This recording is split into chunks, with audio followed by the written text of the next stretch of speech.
You know, it'd be really nice if content creation equipment and stuff, or just streaming stuff in general, just worked all the time. That'd be awesome. Cause like, That's asking way it's too much. way too much. Cause I know there's There like is so much complex bullshit that goes on in the back end that is so easy for shit. Like content creation, especially streaming, is basically held together with duct tape and fucking spit. Like and hopes and prayers. You know. Forget the duct tape. It's like little toothpicks held together by bubblegum. Yeah. what the fuck is Yeah. It's held together with thoughts and prayers. this? More or less. Oh, okay. It's literally a creation of the orcs from Warhammer 40k. It's like, as long as we believe it works, it'll continue to work. I fucking. It's such a mess. There's not really anything you can do Speaking about of mess, I'm literally having to go check where the fuck my thumbnail for Solasta is. Apparently, it didn't save under one of the fucking thing. Oh, there you go. So I'll take that. Thank you. Now I gotta fix that. Move on. There we go. Eat my ass, YouTube. That last one was on me. I did actually forget to change the thumbnail for the live stream. That one is actually on me. You got the hashtags correct this time? Yeah, the hashtags are fine for at least for YouTube. It is, yeah. Twitch, I just keep them very consistent. On Twitch, Among Us is still in a Twitch. What do you mean? I forgot. Wait. Not in the category, but in the text is Among Us. Among Us. I love that. I don't know if you guys get that silly meme from TikTok. I know how to scare. This guy just whispers Among Us, so the guy just disappears. Oh, and the tags. Oh, okay, that's what you mean. Yeah. Among Us. I don't know why it's in I don't know why. Yeah, you know what? I'll do this. I'm gonna see if Solasta can get. Nope, it's too big. Fucking here. I'll put DND then. Fuck you. Oh, how about just Solasta? Solasta. There you go. DND. Bam. Perfect. Surprise, everyone. I will fucking confuse the shit out of anybody who comes across me like, this isn't D&D. It is. It's a game made from D&D. I need to disappear for a little bit. So. Okay. Okay. So you don't have his music then? Oh, no. Depending on when he comes back. I mean, we could probably go play our campaign we had last time. I still have that one saved. Oh, God of water. Oh.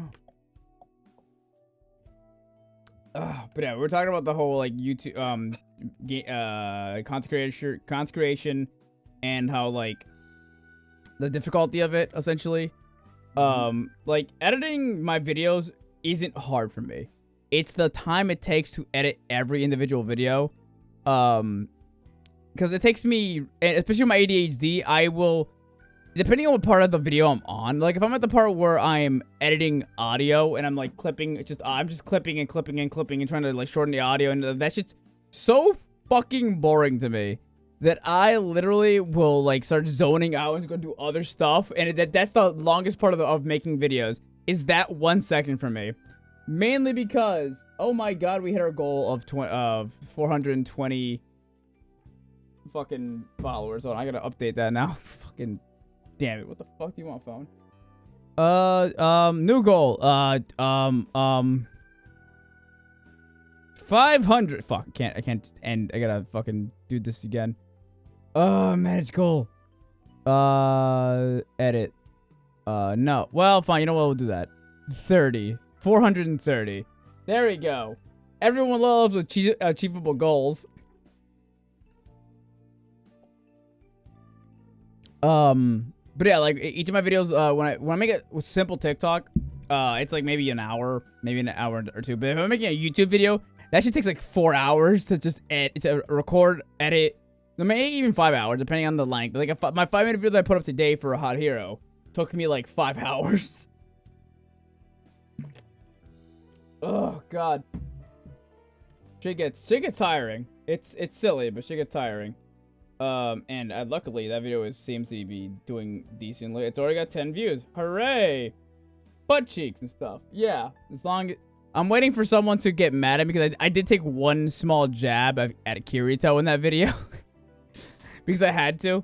Because the whole point of my video that I put up today on YouTube is that like what makes Haru so different than other isekai protagonists It's something we've talked about on stream a couple times, where like Haru and his team actually need to work really hard to get anywhere in terms of power, money, all that stuff. Like, you have to work so damn hard.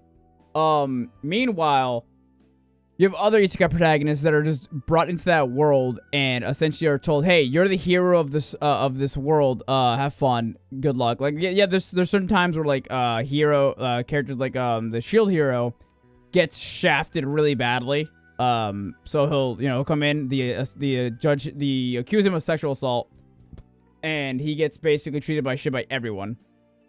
The problem is he still has advantages that other people do not have. He's got this immense power, a weapon that is specifically given to people who are the best of humanity. That's like literally the whole thing. And later on you find out that the weapons are all alive, and the weapon's been helping him a lot and shit.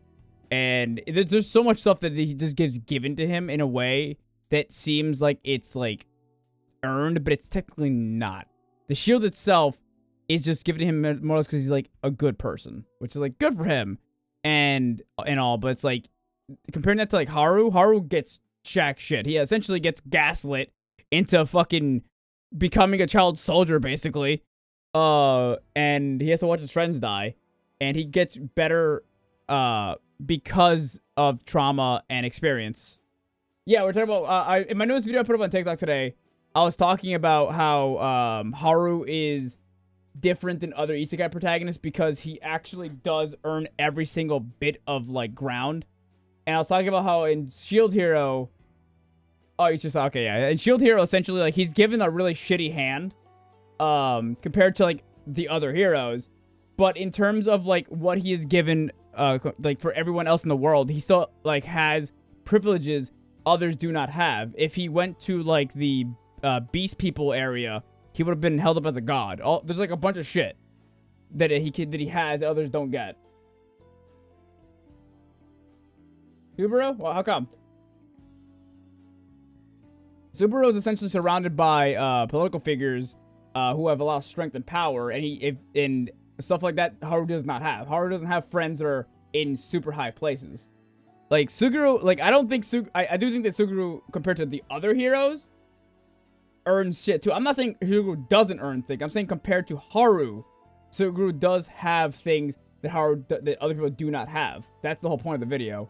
I'm not saying he doesn't earn shit. I'm not saying he doesn't deserve shit. I'm saying that he has advantages others do not have, while Haru and his character does not have any of that.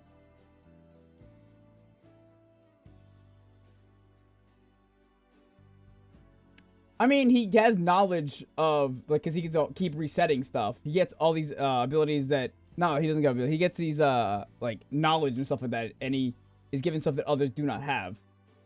He has the girls and stuff, like, surrounding him. He's got friends that help him a lot. He has advantages.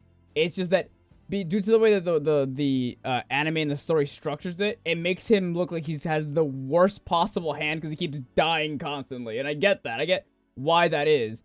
But he still does have things that others do not have. That's the point of what I'm trying to say in that video.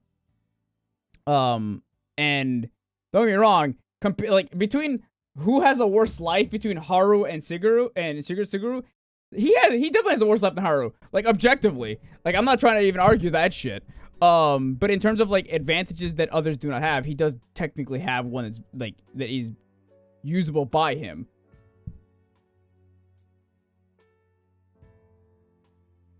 Yeah, I know he is. I'm not saying he's not.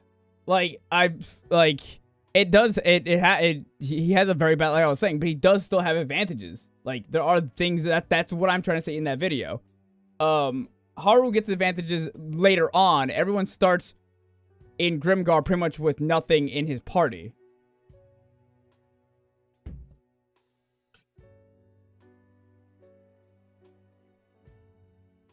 Is that what happened? I know that she disappears and just gets doesn't she completely get erased?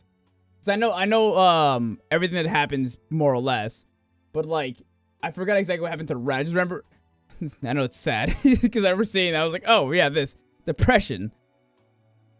But yeah.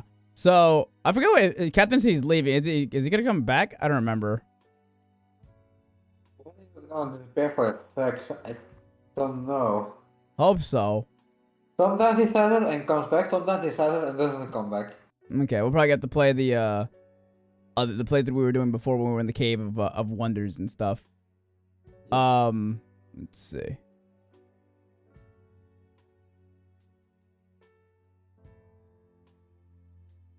I've never read the ReZero light novel. I just know that he has a significantly bad life, and I said in the video he has a really, really bad life. Like, holy shit, that boy goes through a lot of shit.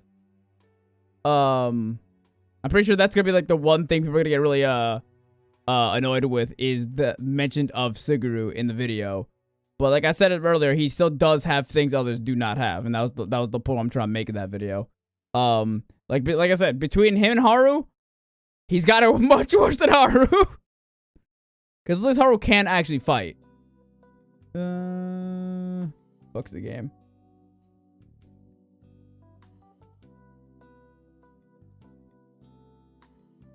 I'm pretty sure he doesn't even... I know that I've seen pictures of him when he's older, Suguru. I haven't gotten that far at all into, like, looking up information about him. I just know, like, I watched the first season of the anime and parts of the second season, and then I just kind of, like, it kind of just blurred for me. So I should probably go back and re-watch it, if I'm being honest. It's been a long time.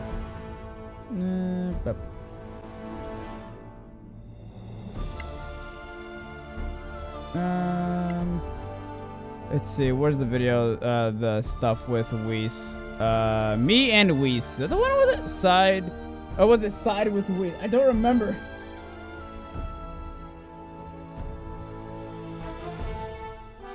Let me check this one.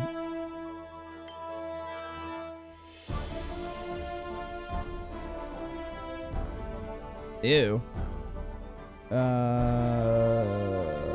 Alright, Whis, can you join me? I will. I don't know. I remember how to send people invites. I forgot. Oh wait, no, I forgot. I can do this. Yeah. I'm joining. I'm joining. Damn already. it! Don't deny me. I was trying to invite you so fast. I have joined. I just need my characters. Can I give it to you? Can I give this to you? Yes. Yeah. There you go. Let's see if this is on. Oh, if this is I not don't this. remember. I just know it's on the deal. It's in the DLC.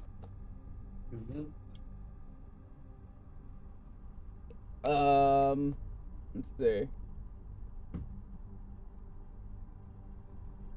Turn on music. Is that the music? Wait a minute. Oh, I see what you mean. That one's too high. That was from me playing Dark and Darker, because Dark and Darker has really like no music, but it has like sound effects. So I put that up for the stream. Game is loading slowly. That should be. I'm put a little higher. There you go. Wait, Are we here? we're somewhere. Yeah, we're in the cave. Yeah, we got it. We're good. Are we finding something? Now where were we going? I think we're going this way. We're exploring the shit out of this place. Yeah. I know we found... I think we're trying to find an area we didn't explore. I think we had an area somewhere. Forgan is... Yeah, I see it. Oh, you got it? I don't even know where to go. I found an area we didn't explore yet. I don't know if that's where we need to go, but... So Forgan is essentially Forgan is essentially a Berserk reference to the Band of the Hawk, essentially. Because Forgan is a type of bird. Hello, RJ. How's it going, my boy? Hey, RJ. I hope you're having a good day. I miss you. Kiss, kiss. But Forgan is it's essentially a Berserk reference. They're a band of mercenaries who are essentially trying to what was it? They're essentially trying to make money and build status for their leader Jumbo. It's all in volume. It all starts I think in volume like 11 or 10. I don't remember. Ranta like learns a lot about them. Ooh. Oh, goblins. I love goblins. They're the best. Where are they? I don't even see them. I don't. Oh, I see one. Yeah. I can get Joy. I can get Joy somewhere deep in there. You want me to attack him? Goblin? Oh, I can.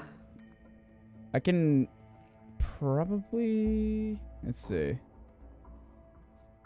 Oh wait, why do they want it? Because status and power in Grimgar is very important. It's essentially them trying to like just build up themselves for power. Jumbo is an orc. I'll put you over here. I don't know how many other. Minotaur Crossing. Okay. There's a Minotaur. Oh my god! No, this place is called Minotaur Crossing. No. That over here. That. Oh yeah, that's a Minotaur. That's a Minotaur. I don't know if we can take that. Can we? I can try. I'm excited to try. I never fought a Minotaur before. That's hot. The goblin had in my sights are gone. I can tell that I did in the Minotaur now, but I don't see the goblin anymore. You took too long. The goblin moved. The ones paying what's it called? The guys paying for Jumbo's army is mostly other orcs and humans. Okay, I'll look at Discord. That means I can launch my fireball. I found them. Yeah, you sent me in your office. My brain went for something dirty immediately. Oh god, goblin. Okay, we're good. I can take a shot at. Who do you think I should take a shot at first? I'm taking the hell out of the goblin. Okay. Fuck it. Oh god, Joy's gonna get spotted immediately. Oh, that's what you're doing. Yeah. Are those balloons? That one damage. That is the luckiest fucking goblin. Holy fuck. What a bad roll. That was depressing. That roll was so depressing. I'm still hidden. That's actually a pretty good prank for a coworker. Oh god. Adding. And then. Is that the Minotaur thing? No. Oh Jesus! Is that Alistair. 2? Is that 2 Minotaurs? No. Yeah. But Yeah. One Minotaur is a boss Minotaur. The other Minotaur is a normal Minotaur. I don't even know. We can't take on the normal one, but we're gonna find out. We're gonna find out. We're gonna die. To kill the goblin as fast as possible, just to minimize as much damage as we can.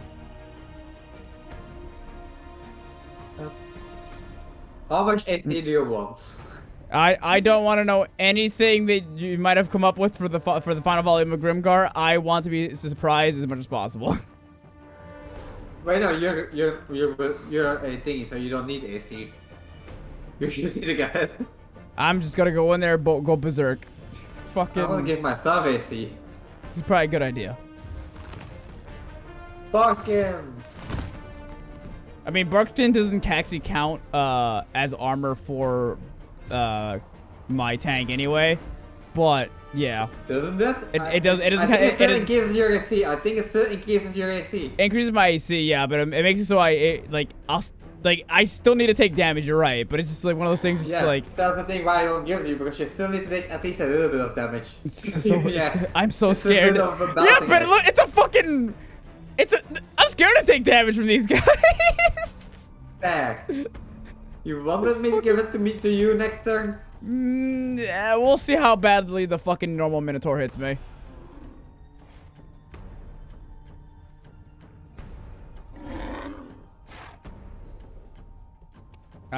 Because I mean, I can actually explain that there is actually a lot of gods in Grimgar.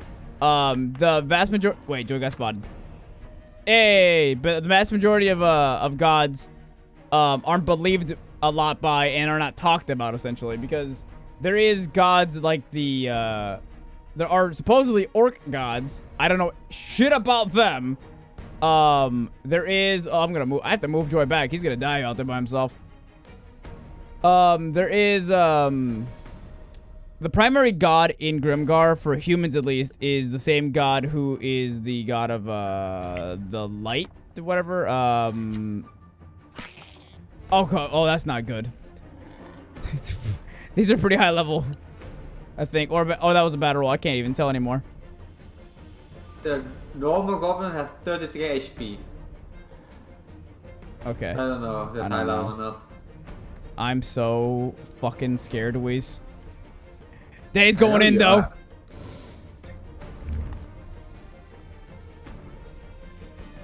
Hit me, motherfuckers. You have 4 at the HP every turn, though. You can do this, I believe. Daddy's going in deep.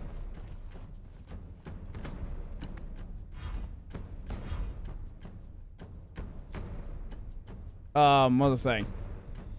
Essentially the main god in Grimgar. It's like real life. You know, popular gods start taking over the vast majority of or the populace. People talk about other gods less. If certain people start talking about one god more, the people who are who have the the bigger gods start complaining and doing stupid shit, stuff like that. Humans try very hard to make other people not know about other gods. So, for example, Skullhelm, which, to be fair, is a chaos god. Whenever someone prays to them, like the Dread Knights, people hate Dread Knights for that. Essentially, it's essentially treated as how religion works in real life, basically.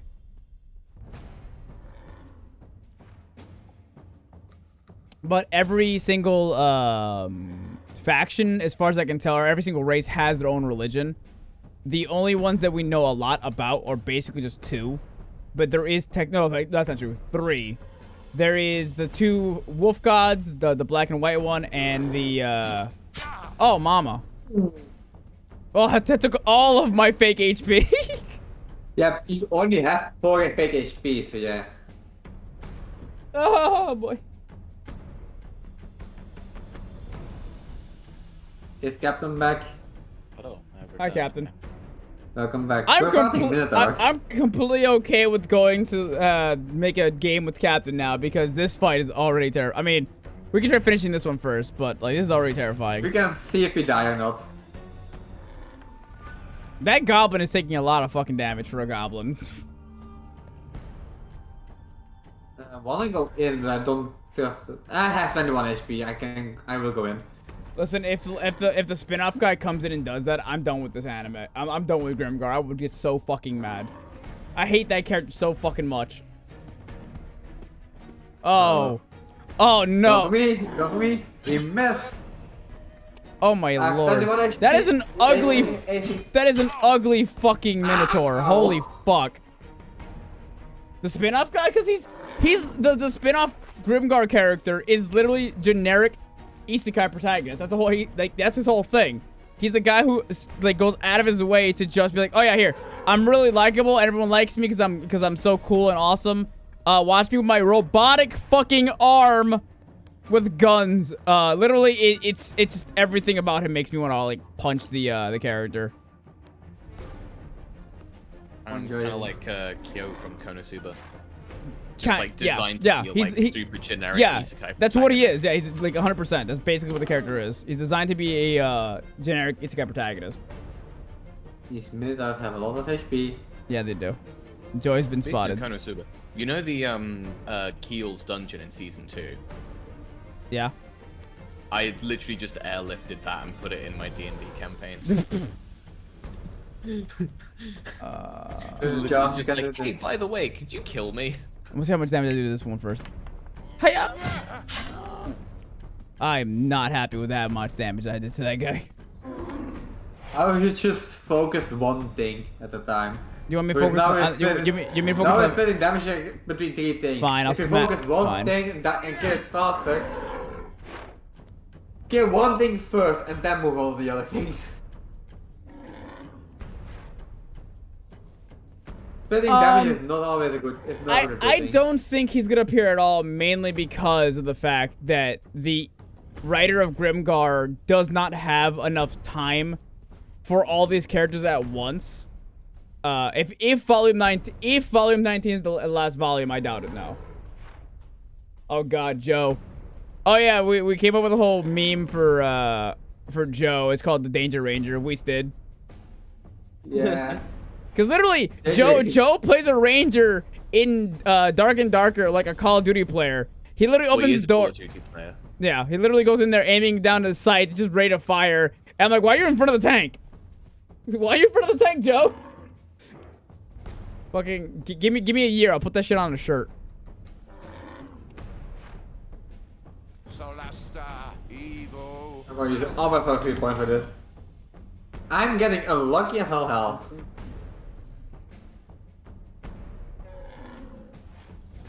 I don't know. I have no idea. Like honestly, Grimgar seems to be setting up a very depressing ending. And that is very Grimgar, if I'm being honest.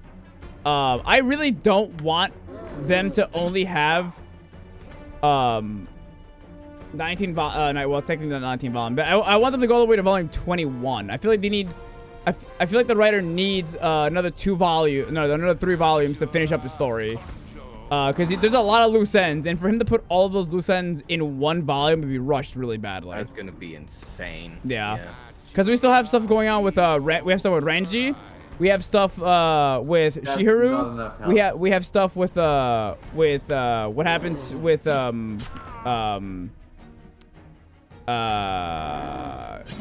I forgot the name. My God, my brain.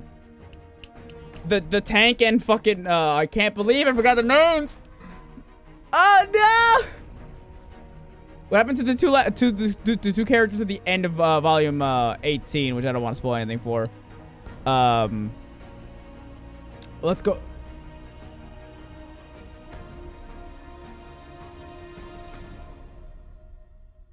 No, I mean, no, don't get me wrong. They're like Grimgar. Them having a sad ending would make sense for Grimgar because that's the whole point of Grimgar is to be more realistic than other isekais. Like if they're gonna have a sad ending, it's most likely going to be one. I mean, there's a good chunk of characters that have already had a bad ending. Yeah, like if the only characters I think that are gonna have a good ending in Grimgar would probably be Ranta and Yume. Is this game for? Yeah, it's up to 4 players. We have 3 right now. Well, almost. Yeah. Almost. We just gotta. Yeah, almost have 4 people. Once this thing is over, we have 4. No, but not that we have 3. Realistic isn't necessarily. I got one skill gone. It's not that it's realistic or not. It's how to put this. Actions have consequences. Yeah. And Grimgar is a very high lethality world. Yeah, like there. It's most likely it could be written. It's basically the anime version of Game of Thrones in terms of its lethality. All right. Like characters die, and bad shit happens. All right. So I guess we'll just focus on the boss, right? Wait, see what you wanted. Focus on something. All right, I'll Don't focus on the boss spread your then. damage out. Fine. It doesn't need to be the boss, but focus on something. I'll get Joy behind him and. So we have one source of damage one source of incoming damage out of the way. If you get one of my drift. Game of Thrones had a horrible written ending. Like Game of Thrones. Game of Thrones ending was completely balked by the writers. Yeah, it was like I wouldn't use Game of Thrones TV show ending as a good ending for happiness. It's like I do think that either Grimgar's gonna have a bittersweet ending or a sad ending. If Game of Thrones as an example of fumbling the ball, then yeah, go ahead. Yeah. But otherwise, it's really not a good example. Yeah, I can see Grimgar going with either bittersweet or like really sad. It's gonna be one of those two. Yeah. I personally don't see Haruhiro actually making it out of Grimgar, if I'm being honest. For me, I would love for Haruhiro and Mary to have a happy ending. I don't think they're gonna have a happy ending. That goblin really is out there just hanging out. Do I keep my boss skin? I mean, you want to have a good ending though, not a happy ending, but you like Grimgar. Well written. Yeah, you want well written, good ending, regardless if it's sad or not. I'm well a bear. And good can be mutually exclusive. Yeah. No! You leave Joy alone, you son of a bitch! Oh, this is gonna get bad. Oh no! All right, looks like we're gonna. He really wants Joy's dick. Oh my God! Please no. He missed. Fucking Christ. So we're gonna go ahead and kill this fucking this Minotaur here because he's like right there, and we can actually do damage to him. The boss Minotaur regenerates. The what? The boss Minotaur regenerates. He's just regenerated 10 health. You don't want to read 20 books and have everyone die. I mean, have you been paying attention to the Grimgar's writing? Everyone keeps dying. that's kind of the point, honestly. Like, it's so sad. I'm gonna get the fuck over here. Fuck this shit. I'm out. We're gonna die. There are stories where everyone dies and they're a good ending, like good written ending at least. Like it happens. You can have a satisfying conclusion where everyone dies. Yeah, like especially since Grimgar's entire story has been built up to have a sad or bittersweet ending. Like I said, I don't think everyone in Grimgar is gonna die. I think Yume and Ranta are gonna be fine. Yeah, we're gonna take care of this guy right here because at least he doesn't regenerate HP. Okay. Oh, You missed. I did miss. We're having bad rolls We're as having well. very bad rolls. We need to kill that goblin too, because we gotta minimize as much damage as we can from these fuckers. They're gonna kill us. And so then we can just focus down on the boss. We need a spell that I really wish Captain's character was here. Or is it Captain? Did Captain have that character? Or was it you, Weiss? The one that like was good at like holding people down. I think it was like you had like AOE area. Oh, it was your character from the other playthrough. The one with the thorns and shit. I still have my thorns, but I need to focus. That's a focus spell, and I don't know where to place them. Which, if you move to the rocks, you also take damage. Phantom damage is a thing. Yeah, it's also it only really does stuff when enemies try to move. So if you're standing still, having fisticuffs, it doesn't really do anything. I have a comment. If it's my turn. Yeah, it's my turn before the boss. I can just make sure separate us from the boss for a bit next turn. That'd be good. Just get rid of him for a while, because we need to get the fuck out of here with this shit. These guys are a problem. What other things we can do for Grimgar's ending? Like there's a lot of like symbolic stuff with like characters in their romantic relationships.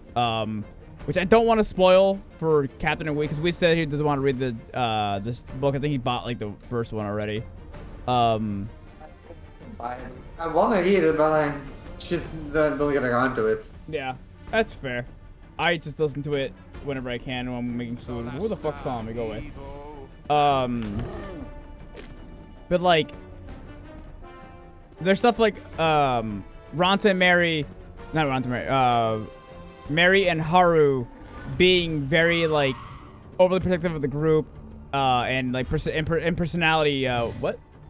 Yeah, reckless. What?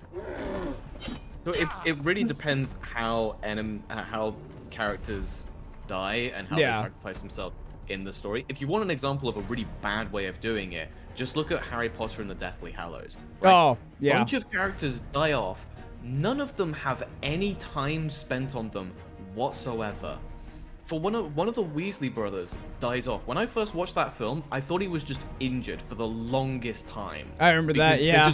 There was not enough time put on to that character for other characters to mourn that loss and to have that emotional impact, especially when other characters were dying off screen as well. Yeah. Like you need your characters to be able to have some time and some room to breathe, to let it soak in order for it to actually mean something. Oh, oh my god! Holy shit! Thorns are powerful. Thorns are broken! Holy shit, Captain, the Thorns almost killed the boss by themselves. They're very strong. Holy I shit. mean, especially if they just want to walk straight through it like a dumbass AI. Yeah, really. Well, I mean...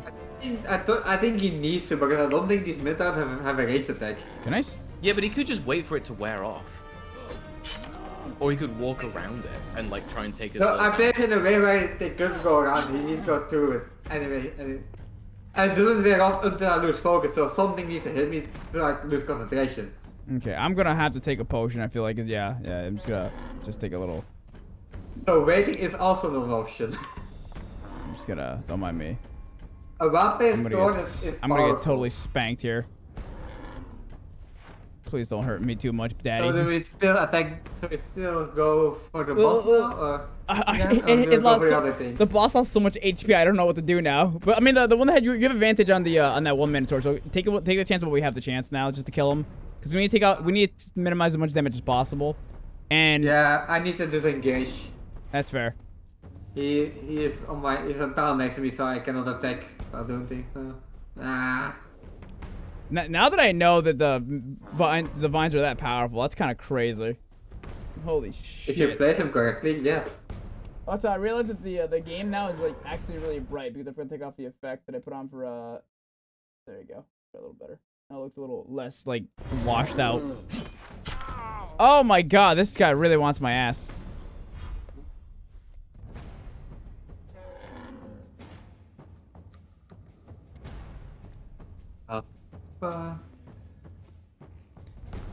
Trying to think of like what other story has like mostly pretty much everyone dying and it not being all that rewarding of an ending. Mass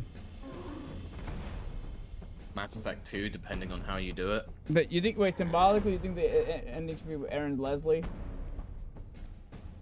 I don't know. Like Aaron Leslie was the one that that brought everyone there essentially. So I'm pretty sure that Aaron Leslie's gonna play a very big part in Grimgar. And again, this is why I think that there should be more books because there's so much to tie up in the last book that I don't think there's enough time. They could do like an addendum kind of book where like the main story has concluded, but like the loose ends get tied up. They Kinda might, like the honestly. end of Lord of the Rings. Because like at the end of Lord of the Rings, like there's jokes about Return of the King having like 12 different endings, right? Oh my god, my fucking asshole. Where they're just tying up loose ends. Oh my fucking. That is until you read the books and you're like, oh, the Shire gets destroyed, and you're like, ah, fun times. Yeah, when you told me about that, I was so depressed. Yeah, yeah. I don't know it because I haven't read the books myself, but people who have tell me, and I'm like, oh, that's really sad. Oh, enjoy, do something here. Fuck Take my that. life, dude. You know what? Fuck you. Fuck this guy. Fuck that guy completely. Also, fuck this guy. We might do this. Fucking. Might. I don't know, man. Joy can probably get up to behind this one guy and do some damage, but I desperately need some big boy healing. Yeah, I will heal. What is my Drusen? I will heal you again. That goblin over there is just being a little. You are the most useless little fucker ever. I hate this goblin. He's just doing dick all over there. I'm not that. If that goblin's the one that killed my tank, I'm gonna get so fucking heated. You have no idea. Gonna use 2 scorching rays on the goblin and 1 on the Minotaur. Just try to get rid of the. Oh my missed my 2 God. scorching rays on the goblin. Bruh, we've been having such shitty rolls. Oh fuck. Another example of like, I don't know if it's necessarily good writing or not because I haven't watched this anime in a long time, but like Akina, I forgot what the name is called. Something kill. Kill? Not kill. Akame kill. The ending or the last couple episodes of that show have such mixed reviews with people. I think that the like some deaths in there could have been a lot better, but I think them all dying the way they did was not bad. I don't know. Maybe it's just me. I think it's Future Diaries, the anime with the OG Yandere. Yeah.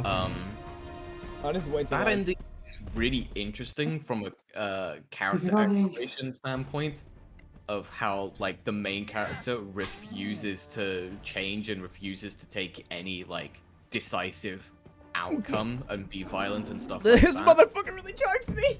But at the same time, it's also like kind of unsatisfactory. So it's sometimes it's difficult to really balance that stuff out. Yeah. What is your turn again, John? Like Oh, your what the barbarian fuck? turn. Oh no, Tell me what your AC is because I gave you Barskin. Okay, it's probably a lot actually. Oh, thank you, Joy. I wanted to keep you alive, so I gave you Barskin. Let's see. I'll tell see right now. I'm so mad that apparently that counted as attack of opportunity. That's dumb. My AC is 22. Holy shit. Actually, you know what? You want to see what this where I'm gonna have to go even harder with this is switching my my weapons to a sword and shield. Let's go. I mean my mason shield. Bro, I think. 24. Goddamn, let's go. You will not get hit. Joy will though.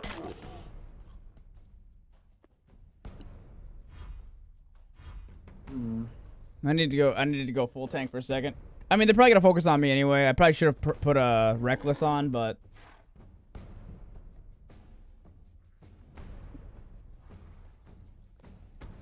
I'm trying to think of more anime where everyone like fucking just dies.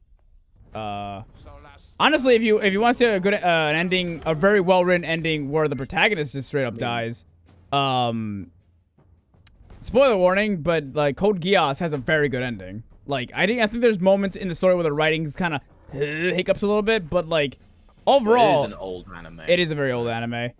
But in terms of like anime endings, it's probably one of the best anime endings like ever made. Honestly, it's very well thought out and makes a lot of sense for the characters too. It also made me cry like a little bitch when I first saw it. Right. I think I will heal Joy because you have a lot of AC, so then you might dodge a lot of attacks. Yeah. And if Joy gets hit once, he dies. I was gonna name Devilman Crybaby, but I feel like the anime overall really good. The last episode just kind of fell apart. Wait, what anime? Devilman Crybaby. Episode 10 was kind of just a bit like, I don't... What? Bro, I tried so hard to get into the anime. I don't know if it's the art style or something. I really don't know.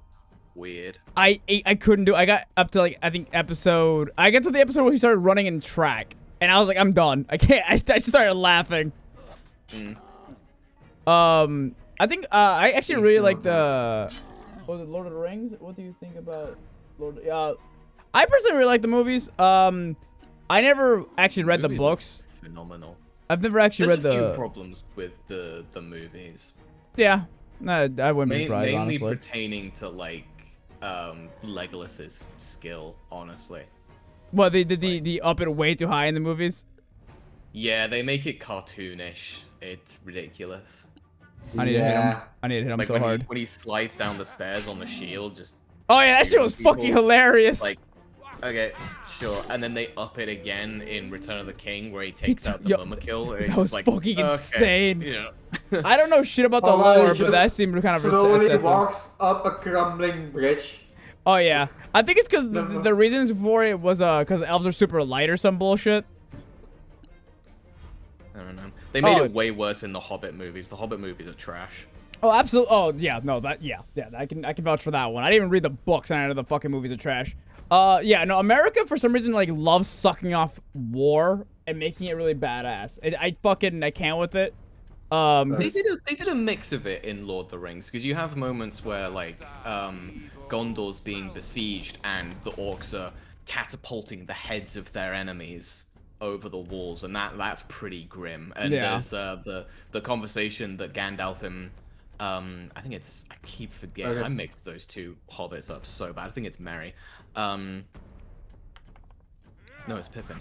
Yeah, Gandalf. I wanted and to kill Pippin, you with Shillelagh. I did not kill you with Shillelagh. are having a really like serious conversation about like, yeah, we might die in this conflict, by the way, you know. Yeah.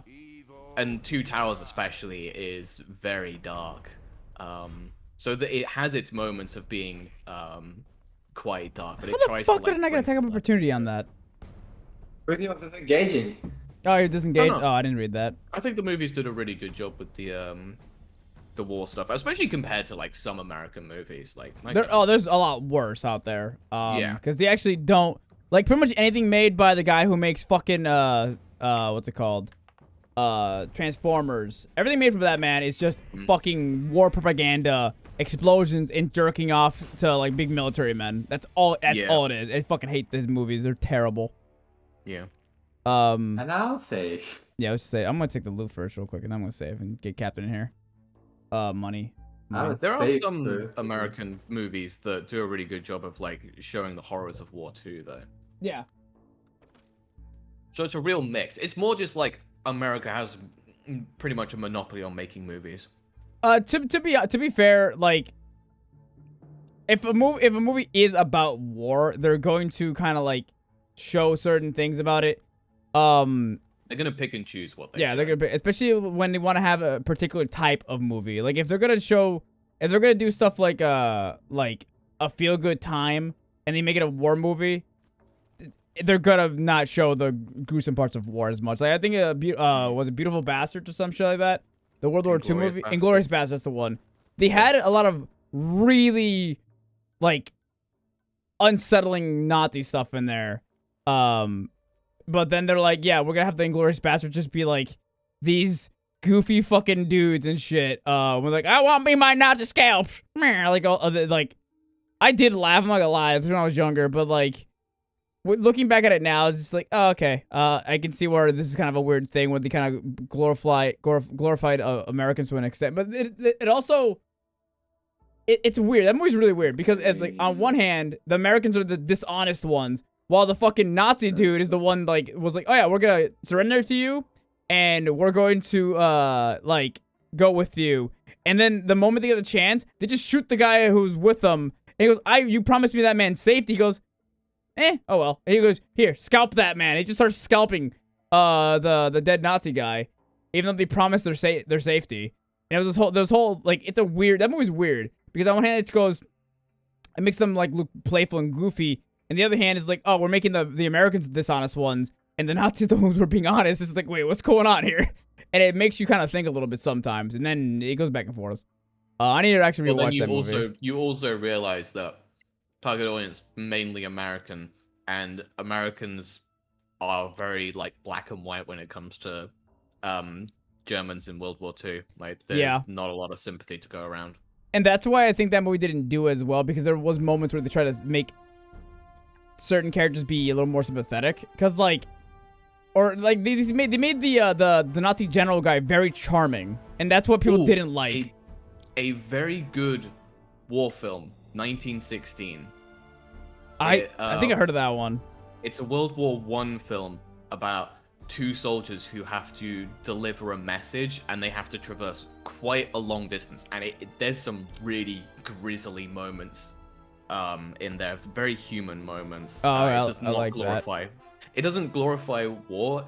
It kind of like it showcases the strength and resolve of a single person in the face of severe adversity, and also just the gruesomeness of the reality of war.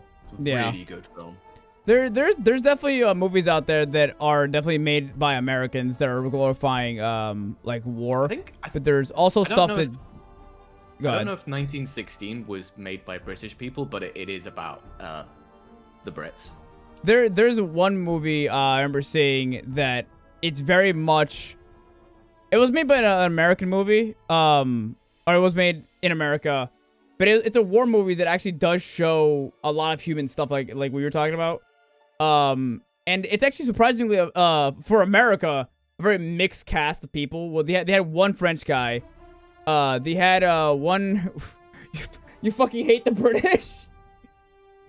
Okay. That's offensive to someone in this call. Yeah, like calm down. Calm down. Let's see. I guess we'll put Joy. Calm down, but please explain your reason. Yeah, give us some reasoning here. Cause like. Yeah, I don't know what else to say other than like explain that one. British are better than most Americans. And we're talking about like nowadays, yeah. To be fair, British did almost take over the world, which is like, good job. Yeah, but that's bad. We almost took over the world 100 years ago. Yeah. No, what I'm saying is like you guys almost took over the world. Good job, you guys almost actually won. I'm being a dick. I mean, Germany almost took over the world as well. Did they get that close to taking over the world? I don't know. Really, really close. Because I thought it was them pushing for it, and then everyone just pushed back essentially. Kind of, yeah. I think they almost took over Europe essentially, which is a very large portion of the world. To be fair, if they had successfully taken over Europe, then there probably wouldn't have been as like if France and Britain just kind of gave up, that probably would have been the end of it. Like, there's a reason why America jumped in when they did. They put my grandpa. Okay, I see what you mean by that. Yeah, I mean, to be fair, America also put people in camps. What was it? Fuck. That's wartime. No one that in no war is. No one in war is. No one is. No one in war. Yeah, no one in war is ever good. There's never a good side of war. Yeah. Like we make World War II. The good side of war is when it ends. Yeah, like we make World War II. This whole thing where the world is fighting against the Nazis, but like we were all shitty, to be honest. Like America bombed Japan. I have a friend whose granddad, full British line, so he served in the British Army. He got killed by friendly fire. Oh. So. I forgot what was it. I think it was, yeah. After Japan attacked Pearl Harbor, America put Japanese people and also Chinese people, because of course America can't fucking like, pretty much Asians in general, because racism back then was ridiculous. In camps, they put them in camps for a while. It was a whole thing in World War II.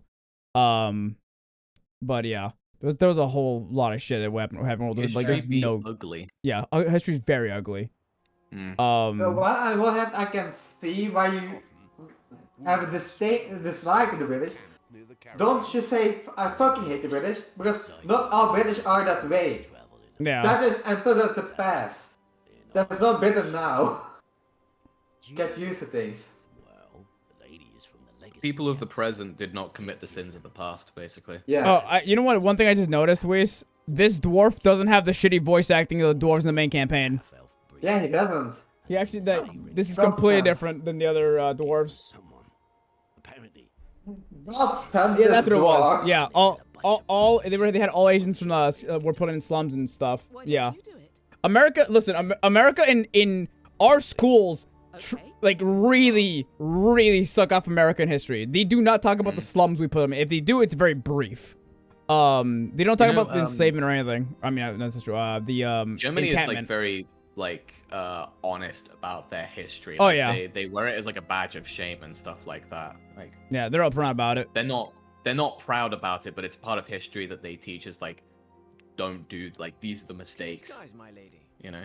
Yeah. Meanwhile, America's like, hey, we did America's this a little bit, and then they move away from. Amazing. Yeah, we saved the world 500 times. Yeah, basically. Oh, dude, I swear, I would love to have you guys in a history class in America back in high school. You guys would fucking lose your minds.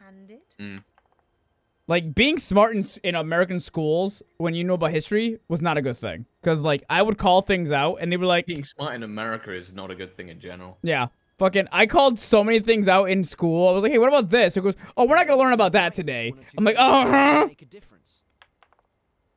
oh, God, fuck this. When me and Weiss did this shit, no, wait, it wasn't. It was when me, Captain, and Weiss were playing the other one. We kept rolling for Captain's knowledge thing, kept getting everything properly and good and shit. Now we can't get shit done here. But that was not knowledge, that was something else. What was that? Oh, okay. Inside there. Who is he? I'm not at liberty to say more. Mainly because American schools try really hard to give kids a false idea Just of think about pride, America essentially. in general as a concept, and then put that into an education system, and you're probably bang on the money.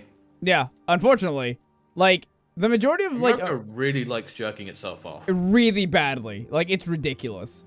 Like, I've literally gone to so many history classes where all we do is talk about World War fucking II. What is it? I fucking hate American history classes. It's so bad. I'm not here to shop. Then what are you here for? Looking for this damn Marin Vink. He was here. You may have seen him. We knew, so probably not.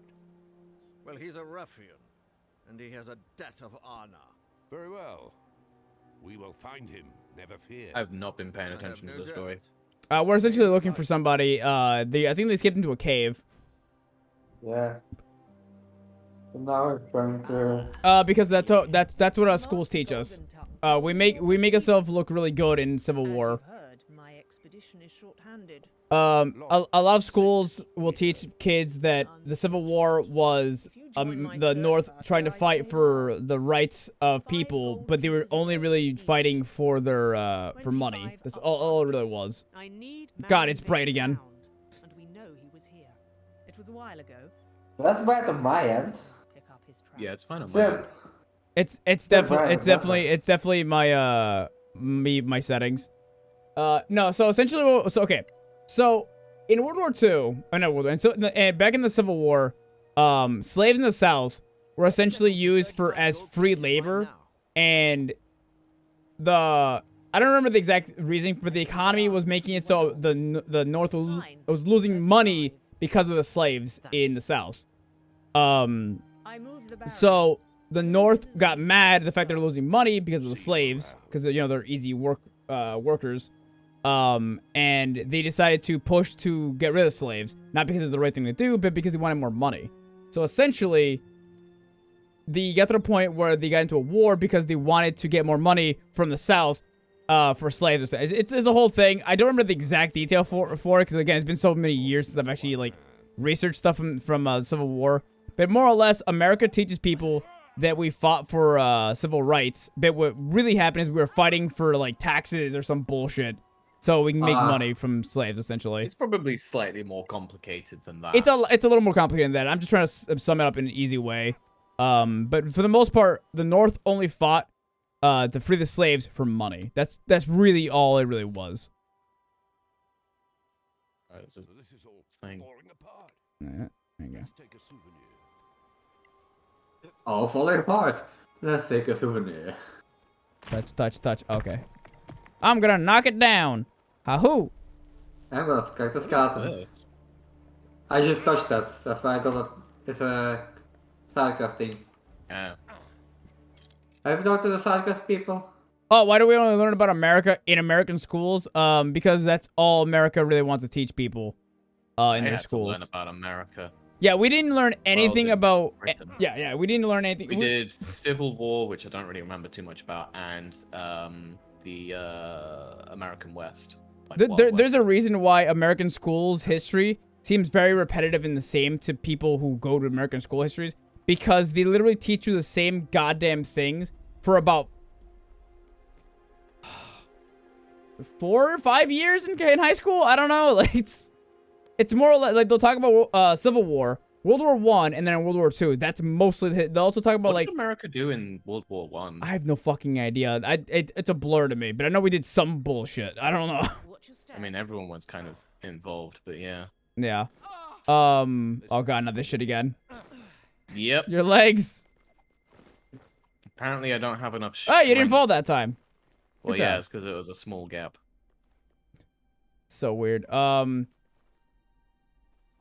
fuck. I don't remember enough, but I remember those that we mostly talked about.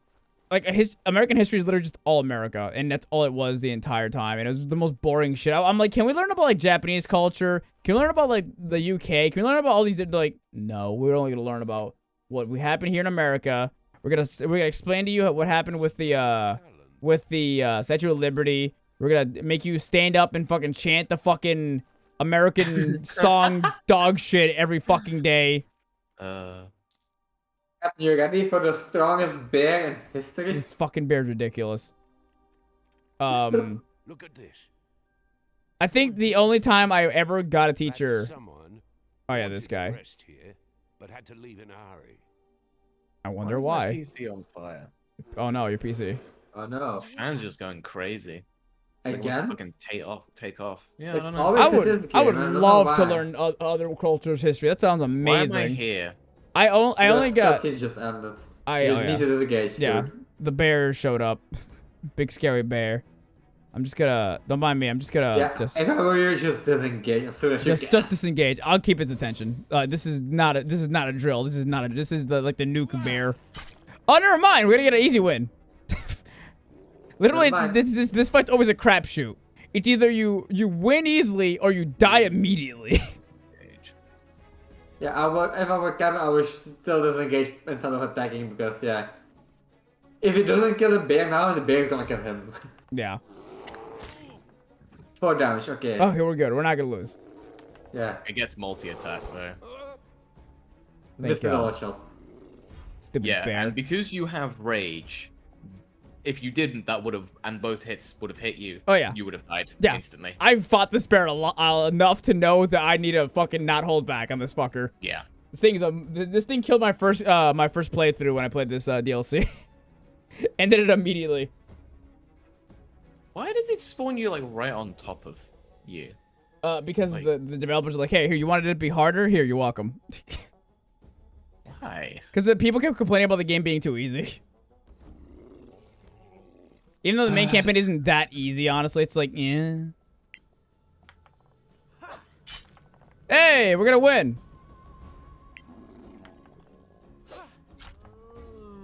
Okay. I don't even think we learned about medieval Europe in my school. I think the only reason I know about medieval Europe is because I watched History Channel all the time. Like, the vast majority of my information about the world was learned through History Channel.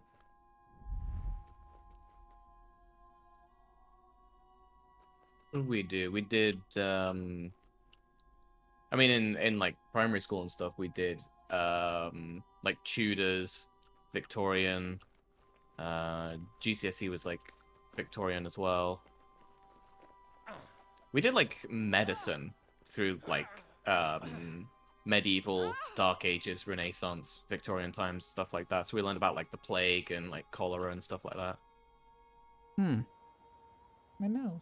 And a man named Jon Snow, who figured out where cholera came from. You know what's really funny? In America, we made certain people in history, we made them look better than they actually were. Well, like Columbus.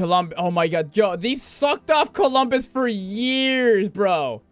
It was so bad. I hate Columbus. Other than the Holocaust and Jews, you learn I know about. Galar's jacking his prices up because we're on the road. Unless there was a Jewish person in my class, they don't teach you shit about Jews and or Jewish people in high school. Like if it wasn't World War II, or if there was a Jewish person in your class, you didn't learn about it. Like literally, America's so bad at teaching you other cultures. It's ridiculous. Yeah. Actually, Galar offers a discount for council agents. Yeah. Lowering the inflated prices to the regular prices? No. Oh, wait, RJ, you're American too. Why don't you talk about your time in history class? Oh boy. The road, we'll find some antiques. Well, if you do, I might be interested in. I feel like RJ will have a very specific type of experience being a gay black man in history class. I feel like he probably could talk about some of this stuff. Oh. Boy. Yeah, you know what I mean? Like fucking. Yeah. I feel like he would have a very unique take on this aside from me, cause like. Well, in British education, we also learn about like certain like modern conflicts in like geography and religious studies. So at the time, we were learning about the like I think it was the Israel war and stuff like that.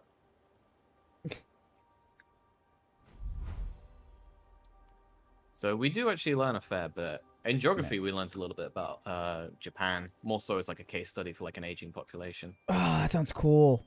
Fucking, we learned about we did learn about slavery and all that stuff, and like the stuff that African Americans had to deal with in our country for years, which is one of the reasons why I'm very confused about how Americans deal with talking the racist people in America. Like they act like that shit doesn't happen. But I'm like, I know they teach that in high school, so what the fuck are you on about? Well, you're here. Like I learned about Martin Maybe Luther you got King. lucky that your high school taught it, and not all high schools teach it. That is a very strong possibility, because I know there are high schools that do not teach very specific things because of religion. We're getting shit rolls. Fuck me. There are certain schools that don't. There are certain schools that do not teach things because of them being told by religious leaders essentially to not talk about things. Well, People could bitch and whine. Galar has some good stuff. That's a Wanna big check? thing in America, isn't it? It's fucking every time you say, yo, our rules suck. What the fuck? Every time. Persuasion plus 0. I was going for something else. Every time Captain says, that's a big thing in America, isn't it? I'm like, bro, how the fuck? I hate America so much, bro. Why do you still have an exclamation mark above your head? We should talk to you. Hey, He Oh, yeah, wants the bear boots. calls and You had the stuff. boots, yeah. there.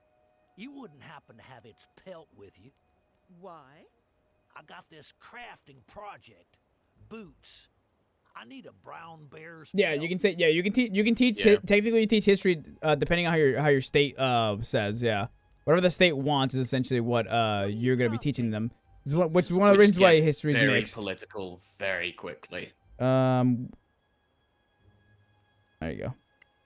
We'll take the recipe. Works for me.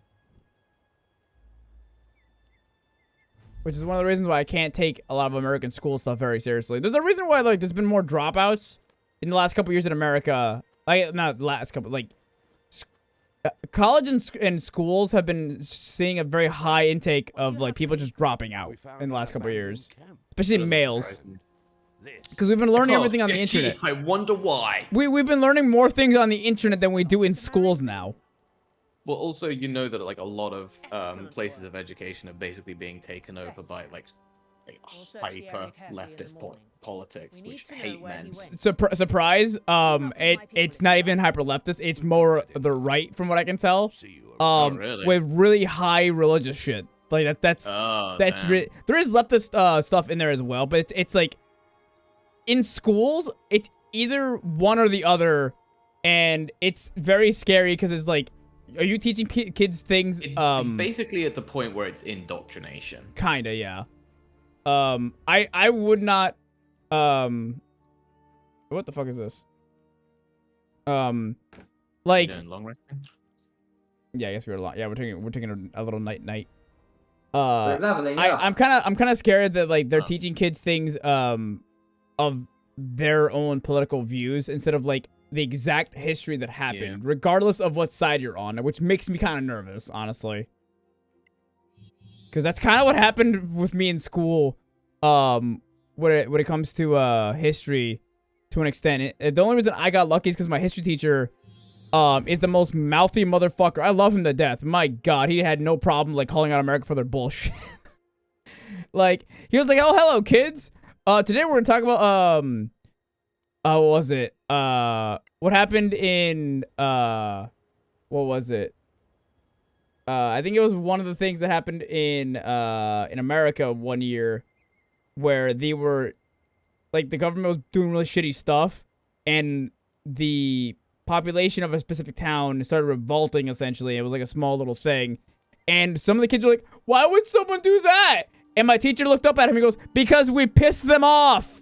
like obviously, what the fuck, are you an idiot? Like, I just like, all right, cool. Mind you, this is the same teacher. I love this teacher. I remember his name, Mr. Carey. I love Mr. Carey. He's one of my favorite history teacher. I would literally like talk about how in history there was like this one guy who would go around in America and accuse people of being like basically Russian spies. Fuck this guy, by the way. He would lie through his teeth. And the thing is, this shit like this happens now on Twitter, dude. Like, what the fuck? Yeah. And he would have no proof, nothing. And he would get these kids on he would get these people on TV, and he would accuse them of being spies. And he would show no proof, nothing. But he would keep constantly saying that. And I was like, Mr. Carey, why wouldn't I just say, show me the proof, show the evidence? And he goes, because the people are so scared of being turned into these people who would get attacked and treated horribly. They just want to get off TV immediately so their faces weren't on TV that much. Because they were thinking more survival than actually logic at that point. And I was like, show me the evidence. He goes, well, I could just call you a jerk-off communist right now and just not show you nothing. Because Americans back then were fucking potatoes, John. And I was like, oh, okay, that's fair. It's like, oh, God. He was a good educator. I was also very much a hard student to deal with for him because I was too mouthy. It doesn't help that his wife was like my homeroom teacher and she loved me. So whenever he was mean to me, she'd be like, be nice to John. He's just like, it's not fair. I can't talk shit to my student. My wife will kill me. Yeah. I wanna make Captain try to push his rocks out. Oh no. Stop. Poor Captain. Just fail. I feel like the rock was just like somehow roll the other way.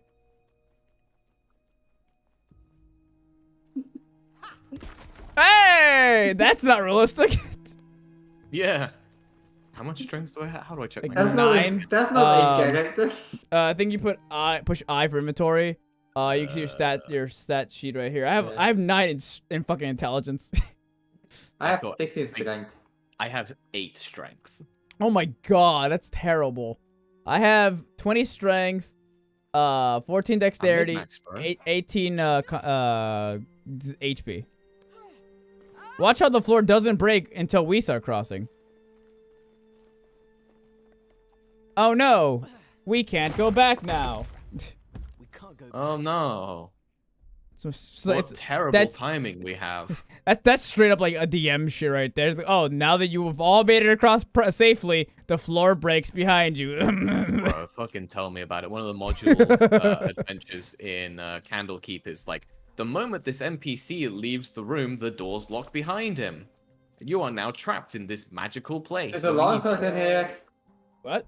Ooh, wait. There's a longsword, a breastplate. Can I use a longsword? I mean, hand axe. What is Steve? I don't know what to tell you on that one. Fucking ooh. I don't want to give him a guy armor, but I could give him a sword. You know what? Here, I'll give him a sword for secondary. If we want to start tanking, and I'll sell the rest of this shit. Honestly, like in terms of like government stuff in America, I just if you're part of the government, I don't give a fuck where you are. I don't trust you. Like I just don't. Yeah. I'm not with just politics in general. It doesn't matter which politician you are. If you are a politician, you cannot be trusted. I've told this to people all the time. Like the druid fails a nature check. Embarrassing. No spoilers in Candlekeep. Oh, yeah, right. Wait, oh wait, you're doing the oh, RJ is doing the same thing they're doing, Captain. Oh, which one? The No, which adventure in Candlekeep? Because it's an anthology. Oh, I have no idea. Just be like, oh yeah, then this character dies. When suddenly, death. That's a sudden bush in your face. These fucking things. Redeemers? Yes. We don't You want to show Captain what I showed you? No. John, No. later on? No. To the camp. That is terrifying. So fucking many. Yes. You probably are able to see it in a spot somewhere. You guys, we must crouch and hide because fuck these bugs. So we gotta step. I'm not hiding. So we have to step on these. Oh yeah, cat. Oh yeah, Weiss is just like, hey, and I'm just gonna. He's like, I don't need to stealth. Immediately gets just chumped by the bugs and murked. Oh, he's in Candlekeep mid. Oh, we gotta go. Oh my god. Move. Weiss! Why are you getting the tank? But something I didn't. Motherfucker. Nothing saw me, but something saw you apparently. I don't know how they saw Joy. So Candlekeep Adventures is an anthology, which means it's a collection of small adventures. Oh, okay. Why do Americans have so many cop shows? I'll give you one fucking guess why we have so many cop shows. Come on. It's fucking America. It's fucking. God. No, I'm not even get into it. Like my grandfather and my uncle are cops, but even they hate American cops. Like it's bad. I can't really say too much about Candlekeep because I've only played the first adventure, which is pretty good. But as most first level adventures, all combat is absolutely terrifying because being first level in D&D fucking sucks. Tell me about it. I've heard nightmares about that shit. Oh my god. The amount of DM fudging. I had two players and I had a DMPC. I had to fudge so many dice because the encounters are designed for 4 players, basically, like 4 to 6. It's not that there are a lot of crimes. Don't get me wrong, there is a lot of crimes in America now, or not now, but crimes. Yeah. It's like a lot of cop shows are also. There are some that are just blatantly staged. And there's stuff that is like if you want to talk about like making also dramas as well. Yeah. Lots of crime dramas. Like if you want to talk about like how America glorifies war, that's nothing compared to how way America glorifies like police jobs. It's ridiculous. That's a jump. God damn. For a druid, how much is your strength? 16. Oh, well, that makes sense, I guess. Captain's like, oh, my legs. Yeah, 16. I really wish they'd shut up about this. Like, my god. Yeah, we get it. Your legs are spindly. Get over it. It's so weird. I've never seen a character to deal with that. Oh, look, here's the undeads now. The sad little undeads. Yeah. Anyone got radiant damage? I No. have an axe. Okay. I'm gonna shillelagh up. Meanwhile, Joy's gonna hang out here, and he's You know gonna... you can go on top as well, actually. On top of what? Oh, here? Oh, hey. Yeah, you can go on top of that. Don't mind me. I'm just gonna... Do I even have a long... do I have a longbow? Oh, this game does No. not give me a longbow. There's no point in being up here. I'm a short bow. I don't have anything. I have to get it from... Attack. Cut. Attacking. Alright. I'm just walking. Oh, Cap. Oh, yeah. It's Captain Yeah, I was Chibi's going getting up into there. position. I had no idea. Sorry. I had no idea either. I thought John was the only one getting in position. Wait, why did I do that much? Huh? Is that spell pure poison damage? I think so. No, it's normal damage and a bit of poison damage on top. Oh, okay. Okay, So it's like a magic That's- missile with just extra poison on it. Cool. Yeah, I was gonna say because ghouls. No, are it's not like magic missile, but this thing actually can miss. Okay. What the fuck? Bro, the amount... I hate Snapchat, so I've been getting spammed by women on Snapchat. Like, listen, I can't trust women on Snapchat. Like, if it's not someone I know, I can't add them. Lele. So Lele, Lay the you shit. said there, Eri, is literally the premise of Hot Fuzz. It's like cops aren't superheroes; they do normal day-to-day stuff, and then like as soon as they have that conversation, a car goes speeding past and they have a car chase. I fucking hate Hot Fuzz because Hot Fuzz is Hot Fuzz is so fucking really funny. fucking funny. Yeah, it's really funny. It's such a good film. Oh god. Like there are comedies that make fun of police a lot though. That is one thing Hot that Fuzz happens all is the time. very intelligently done. Yeah. I listen. I need to. I one day I'm gonna go on. I see. That's the thing. A lot of people on, especially in America, take that as an insult. I don't see that as an insult either. Like, yeah, they're people. The problem is that these are people that keep fucking shooting other people unprovoked. So that's the problem. But like in who was it? There's a Reddit post that I fucking love because it's really fucking funny.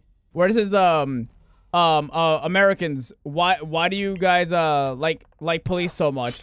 So then they go into like a long fucking like thread of people saying the most fucked up shit about police officers. One was this lady goes, well, my husband's a cop, and I'm happy he gets to I'm happy he gets to go beat up dark skinned people so he doesn't beat me up. Oh my god! I was like, what? Holy shit! Obviously, I'm assuming a lot of these are fucking jokes, but they're really fucking They're dark. really funny. Yeah, they're fucking ridiculous. Holy There's shit! a lot of fucked up jokes in that thread. You have them now.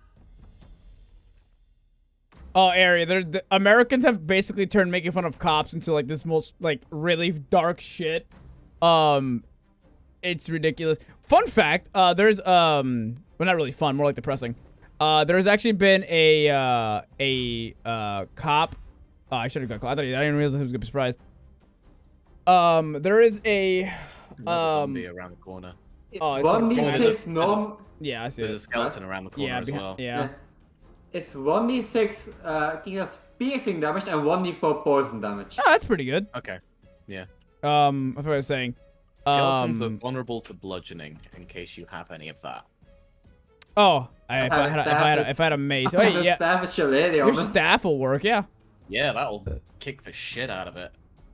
First, I'm gonna block our backs first a bit. I keep forgetting what the fuck I was gonna say. Oh my god, my brain.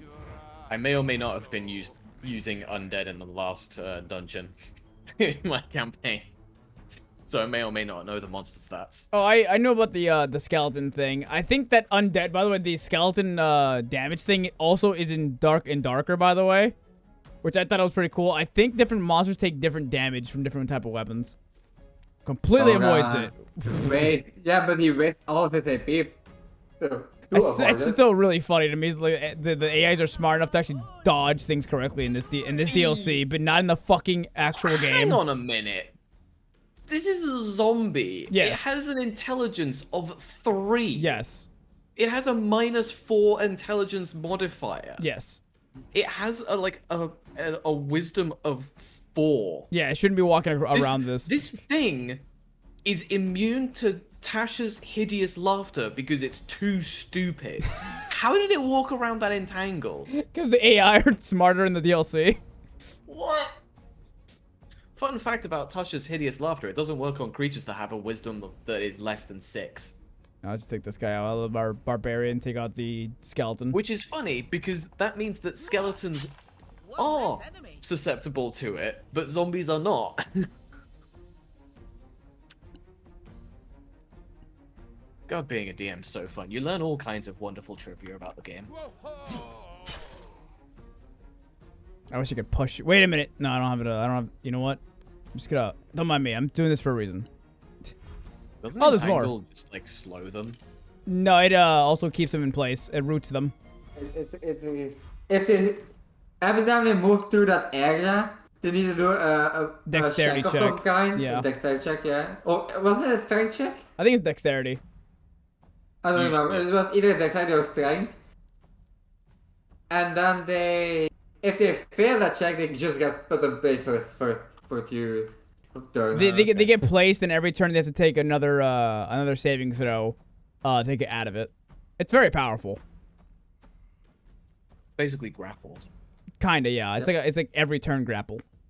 I cannot reach you yet. I have venomous spike.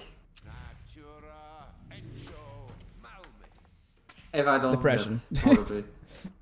Ouchables. Ooh. You missed on me. I mean, that's pretty true. Listen, again, making fun of cops. In GTA, if you're playing as the black character, they shoot you almost on sight.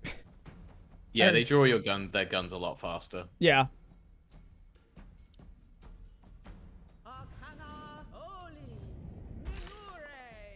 Knowing me. Like I'm pretty sure like a very large portion of media just makes fun of cops in almost all the same way. GTA is a parody of American culture. It's created by Yeah. Scottish people. Yeah. Rockstar is Scottish, so like it's 100% a parody of American culture. I gotta fucking. I did not know Rockstar was Scottish. Yeah. I know that it was a parody of American culture. I didn't know they were Scottish though. I always thought Rockstar and the makers of GTA were actually Americans. For some reason. I don't know why. I can't imagine. I can't I imagine. mean, who else could make such a perfect parody of American culture? Not Americans, clearly. No, America it likes themselves a little too much to be able to do that. Honestly. Touché. The other way Americans. Americans have actually left America. Oops. Damn it. No. Well. I was gonna shove him, but I was like, I don't want to waste time. Just kill him.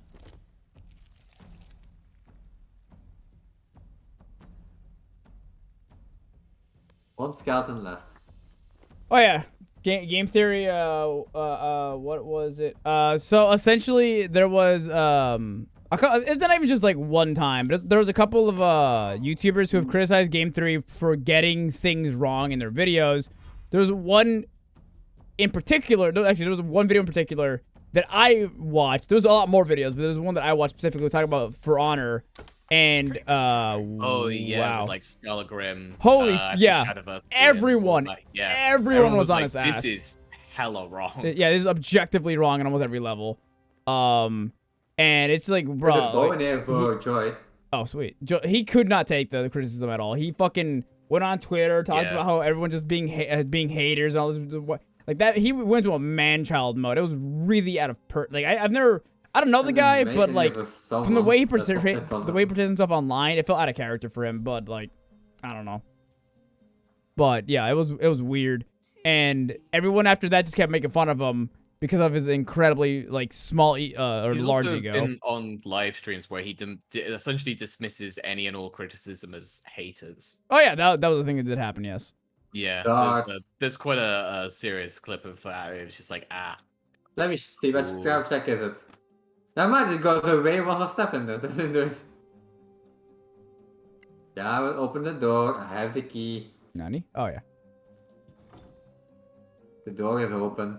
But it was a whole thing. It primarily started with that For Honor video, I think. And then it just like went on to other videos because people started like just going through his videos and explaining why certain things in the videos were wrong. Like there are some YouTubers like Manga Common who had been doing it for a lot longer than before that for on a video. This place is a But yeah. redeemer's nest. Yeah. How are we going to get He back to milks the a lot of content, especially Fred, The FNAF. the FNAF. FNAF was I hate FNAF so much because of him. He made so much fucking content on that, and it basically made that franchise successful. Yeah, him and Markiplier basically made it successful. Markiplier did so many things. Oh, hey, none of that was what I was hoping it would be. Magnificent. Yeah, a spear. Oh, wait a minute. I can give that little mallet thing to Joy. If we ever find undead, I'll just give it to his side hand. He'll smack the undead.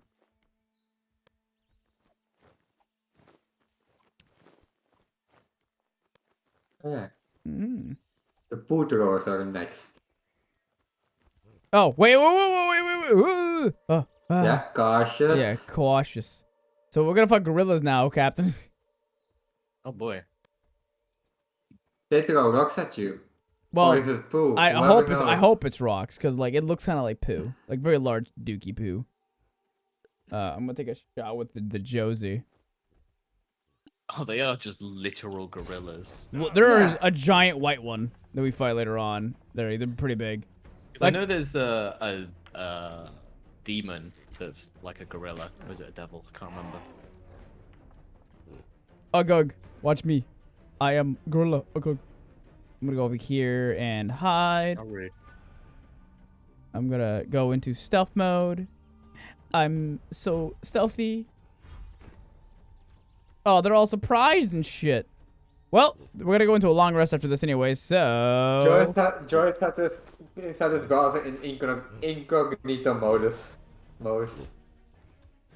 Time to get sexy with it. Joy going into stealth mode is just him turning his browser into incognito mode. More or less, yeah. Yeah, he's going to watch porn. Yeah. I mean, the amount of times Joy has, like, gone into, like, offline mode while still being on the PS5 or 4 just to go watch porn is actually pretty ridiculous. Like, I mean, I was saying that as like, yeah, that's not out of character for him. Like, I know that's something he'd do. yeah, he does it all the time. And, yo, listen, I'm still really salty about the fact that the moment this motherfucker gets a gaming PC they bought off of me, the first thing he does is buy a bunch of porn games on Steam. I'm still fucking annoyed by that. It's his choice. It is his choice, but why would you buy just watch porn on your PS5 or 4 or whatever, man? Like, fuck. Yeah, but it's not the same as playing a game. Porn games suck. They do. They're so lame. Clumsy idiot. Good damage. Yeah. Literally, you just take your mouse, rotate it, and rub the really clit like and them, shit. though. Or rather, like light novel style ones. I've never been too much into them, honestly. Like, I played a few porn games. I'm just kind of like, eh. These gorillas are rather a bit green in that picture, though. Yeah. These gorillas are actually really, like, kind of weak looking compared to, like, the Grimgar ones that have armor on their back. What's this? And spikes. God, those things are terrifying. That's rough.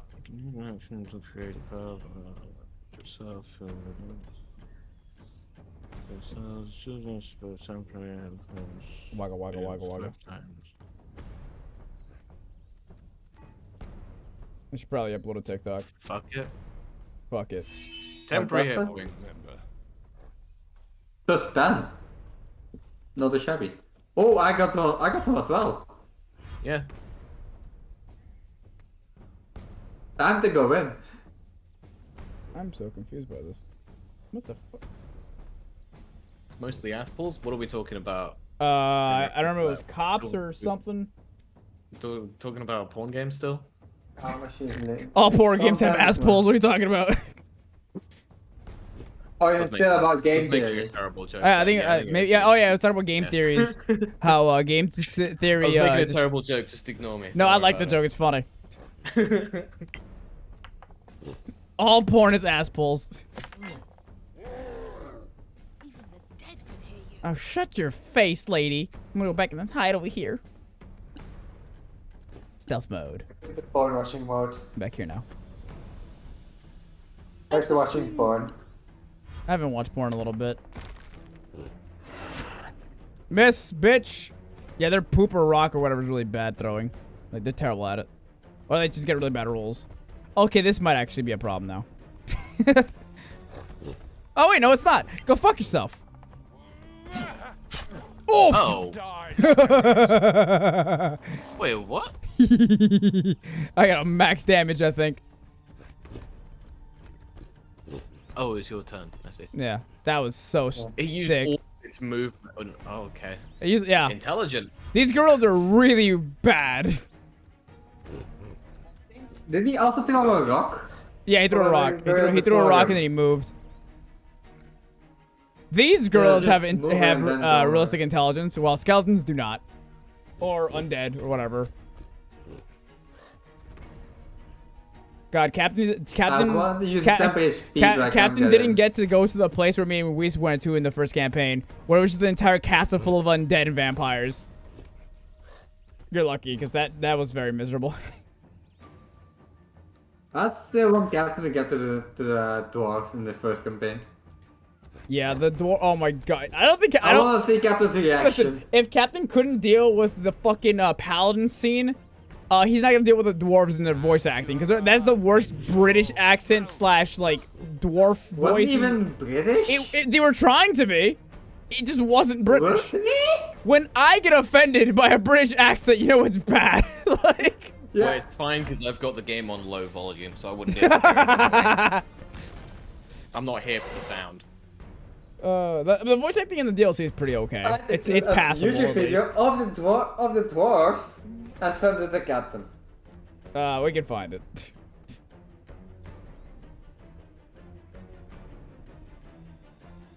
I'm now posting a video to the TikToks while you guys do your turns, because I forgot to post today. Yippity yippity yippity yip, up, up, up. Do I want to do that, or do I want to do something more interesting? Do we know how much HP these things have? Not yet. It's not much though. It's like probably, I don't know, 20-ish, maybe more. I don't know. Whatever the last damage I did to that one is probably somewhere around that, because I killed him in one hit. Okay. Oh, we're doing this again. Yeah. Just gonna put it to sleep. And it's the exact same one too. That's the sad part. Poor bastard. He'll be asleep for a full 10 rounds, so Or don't until worry. someone hits them. Don't worry about hitting him. Don't fight him. Must upload. Must Done. resist hitting. Oh, okay. It's Joy's turn. Can I even get a shot at the guy? Oh, wait a minute. Wait a minute. Wait a minute. Yes, I can. La-ta-da, la-ti-da. I'm a little sneaky butt. Watch me shoot you in the ass. Good night, sir.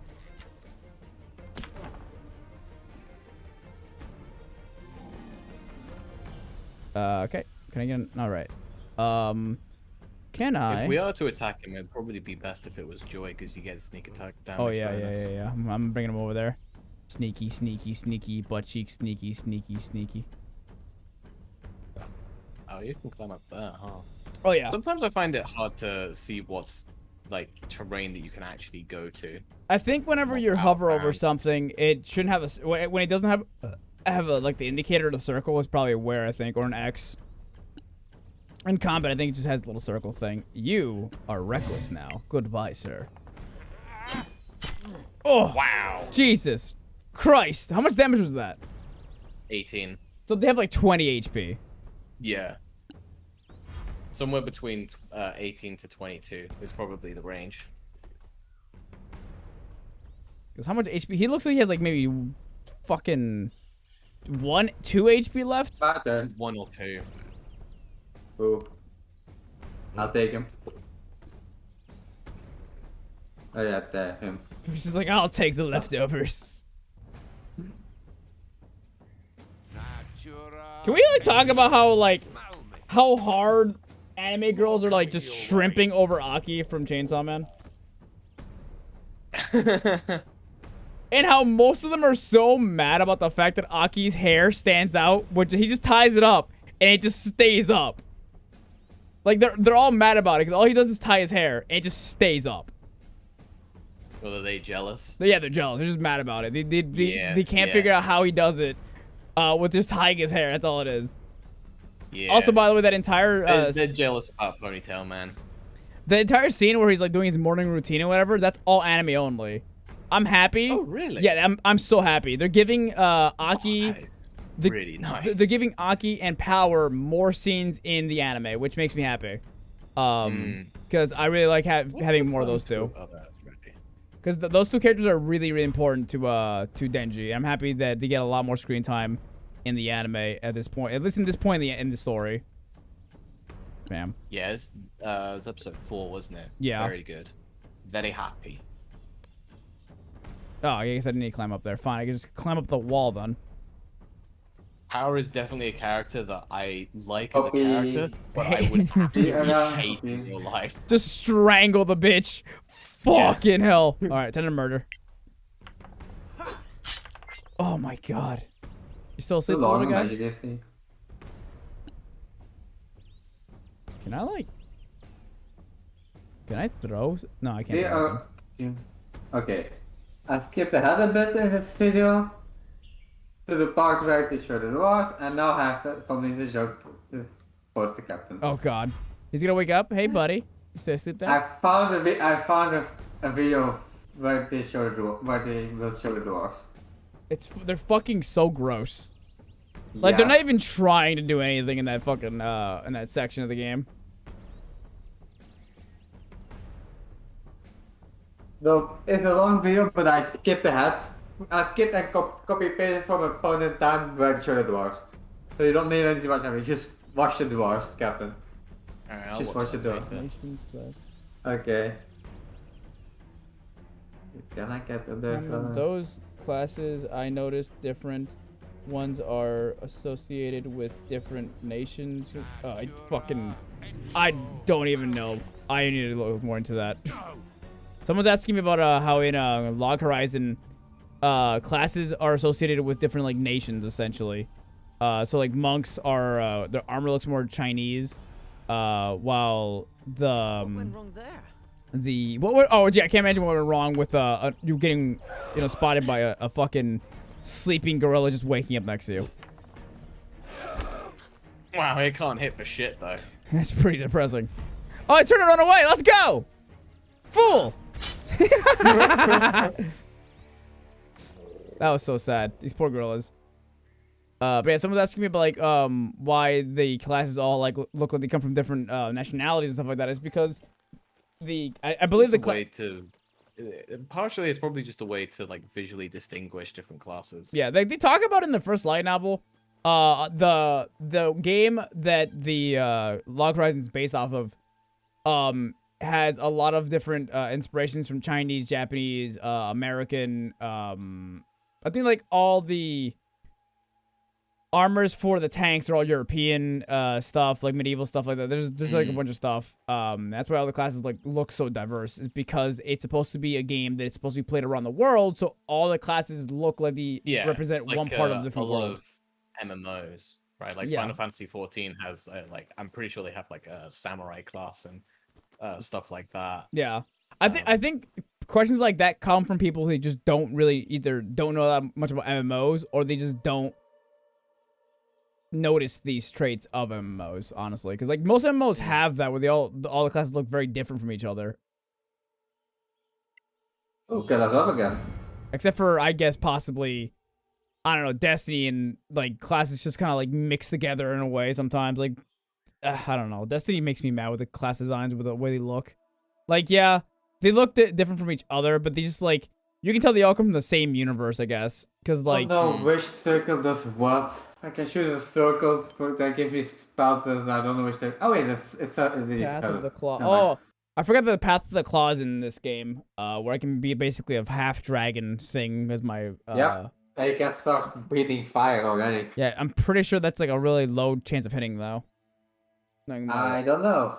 We use it. An open secret, the barbarians of the path of the claw, of the old clan, that they're with dragons. The what? Logged what the fuck? Old clan. You guys ready to get set on fire again? Hey, what? Oh. I'm gonna just stick with my. I'm just gonna stick with my. Wait, what about the base barbarian one? I think it's supposed to be the path of the berserk, the berserker. Path of the fury, six blood as you enter berserk rage. You thrill in chaos and battle.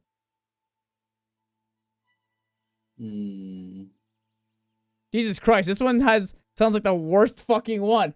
It's just I don't care about my health and my safety or well-being. This one's all damage. The path of the berserker.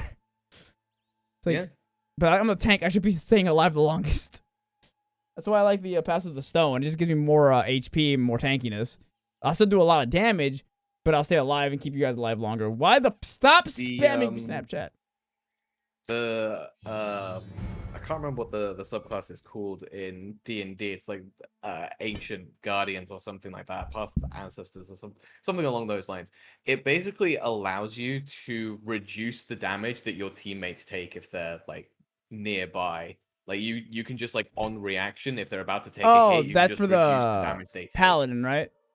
No, Barbarian. Oh, Barbarian. There's one for the Paladin that it's basically this block. It gives you guys higher AC when you're next to me. Yeah, no, the one for Barbarian is like a range of 30 feet. Ooh. Wait a minute. It's really spicy. I think it's also like the only taunt in D&D where it's like and if you're next to an enemy, they get disadvantage unless they attack you. So they basically have to attack you. All right, chat. I've never used this class. I've never used this subclass before, but this subclass sounds really powerful for Joy. It gives him the ability to use medium armor, and he gets proficiency with martial weapons, and it lets him use sneak attack with any weapon. And should I use that one? I think I should. If you're gonna pick that one, be careful of the medium armor that you pick because some of them will give you disadvantage on stealth. That's true. Okay, I'll try. I'll give it a shot. Do I go swamp or mountain?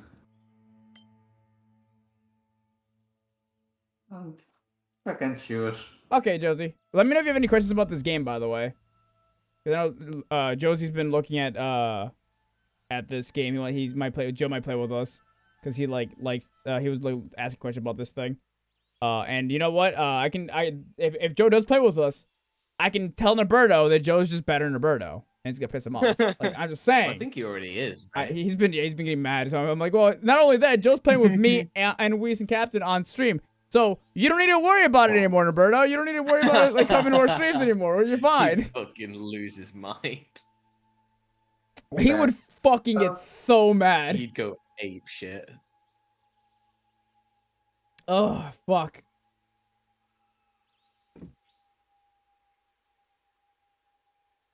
Where the fuck is What the fuck is even happening?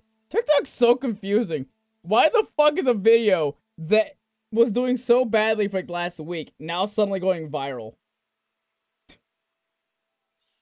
I don't understand this algorithm. I don't want to be here anymore.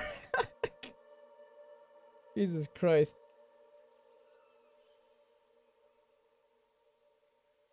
I'm taking a while. Spells are. Oh, no, I get it. You gotta read. Spells are hard. No, it's just options. You have options. You gotta look at everything. Too many options. I've played as a wizard. I know you have so much shit to pick from. And if we had the mod on, you'd have even more shit to pick from. I'm not even a wizard, and I have so many options. Oh my god! Hello. What? Probably the biggest criticism I have of the Pokemon Tabletop United is like, basically every Pokemon you get is like creating a new wizard character. There's just too many options. Yeah, it's really cool though. Like being able to like spec your trainer into all sorts of different like vocations and stuff, and like building your team in super creative waves. But it's just like the option paralysis is real. I think that's why I stick with like melee classes so much, because I don't need to like sit there and think so much. It's one of the difficulties. I like going Goblin Brain. It's one of the difficulties with giving martial classes more to do, because martial classes are just weaker than spellcasters, statistically speaking. Yeah, Like, especially levels. especially late game, because you do so much shit. It's so difficult to give martial classes more things to do without taking away their simplicity, which is what a lot of people really like about them. Yeah. It's trying to balance like the simplicity without it being too simple to where it gets boring with a really one-track play style, and like just giving versatility and options, you know? I think like that's when what you look at Baldur's Gate's trying to fix, actually. Yeah, when you look at weapons, they're basically just different damage types. Yeah. Like there's no real utility between using a bludgeoning weapon versus a slashing weapon outside of a couple of like monsters skeletons that and have shit like that. vulnerabilities. Yeah, it's like there's not really an advantage to them. Oh wait, hold on. I want to see if Joy can. Now that Joy has options, let's give the boy some stuff to fuck with. Cause like A little bit of options. Can I like just like slide it into Joy's inventory? That's not. Oh, it is how it works. Holy shit. Does he? Oh god, that's hideous. Does he get any stealth? He doesn't get any reduction to stealth. But oh god, I hate looking at him like this. It's so gross. And I guess also while I have it here, might as well just throw that in his inventory too, because now he can use stuff with. Oh my god. What do you mean he can't do it? This weapon is not light. This weapon is not light. Prevents the character from using a bonus action. Bollocks. So he can't use a bonus action with a long sword. That's sad. That makes me sad. It's not light. I thought that it would let me use my bonus action with it if I use this class, but I guess they didn't say that, to be fair. So that's on me. Yeah, it's just they get to do stealth. I guess I can. What I can do actually, if ever I give feel him like a shield as well. What I can do is put. You motherfucker! What do you mean I can't put? Make him a dodge tank. Make him a tank. Okay. Yeah, Make him a sneaky tank. I might be able to. It's gonna be so fucking weird. Yeah. He's gonna look so unbelievably uncomfortable to me. Oh yeah, the third sword is you can only use as a light sword and something else in the third that's why I was a little sad about it.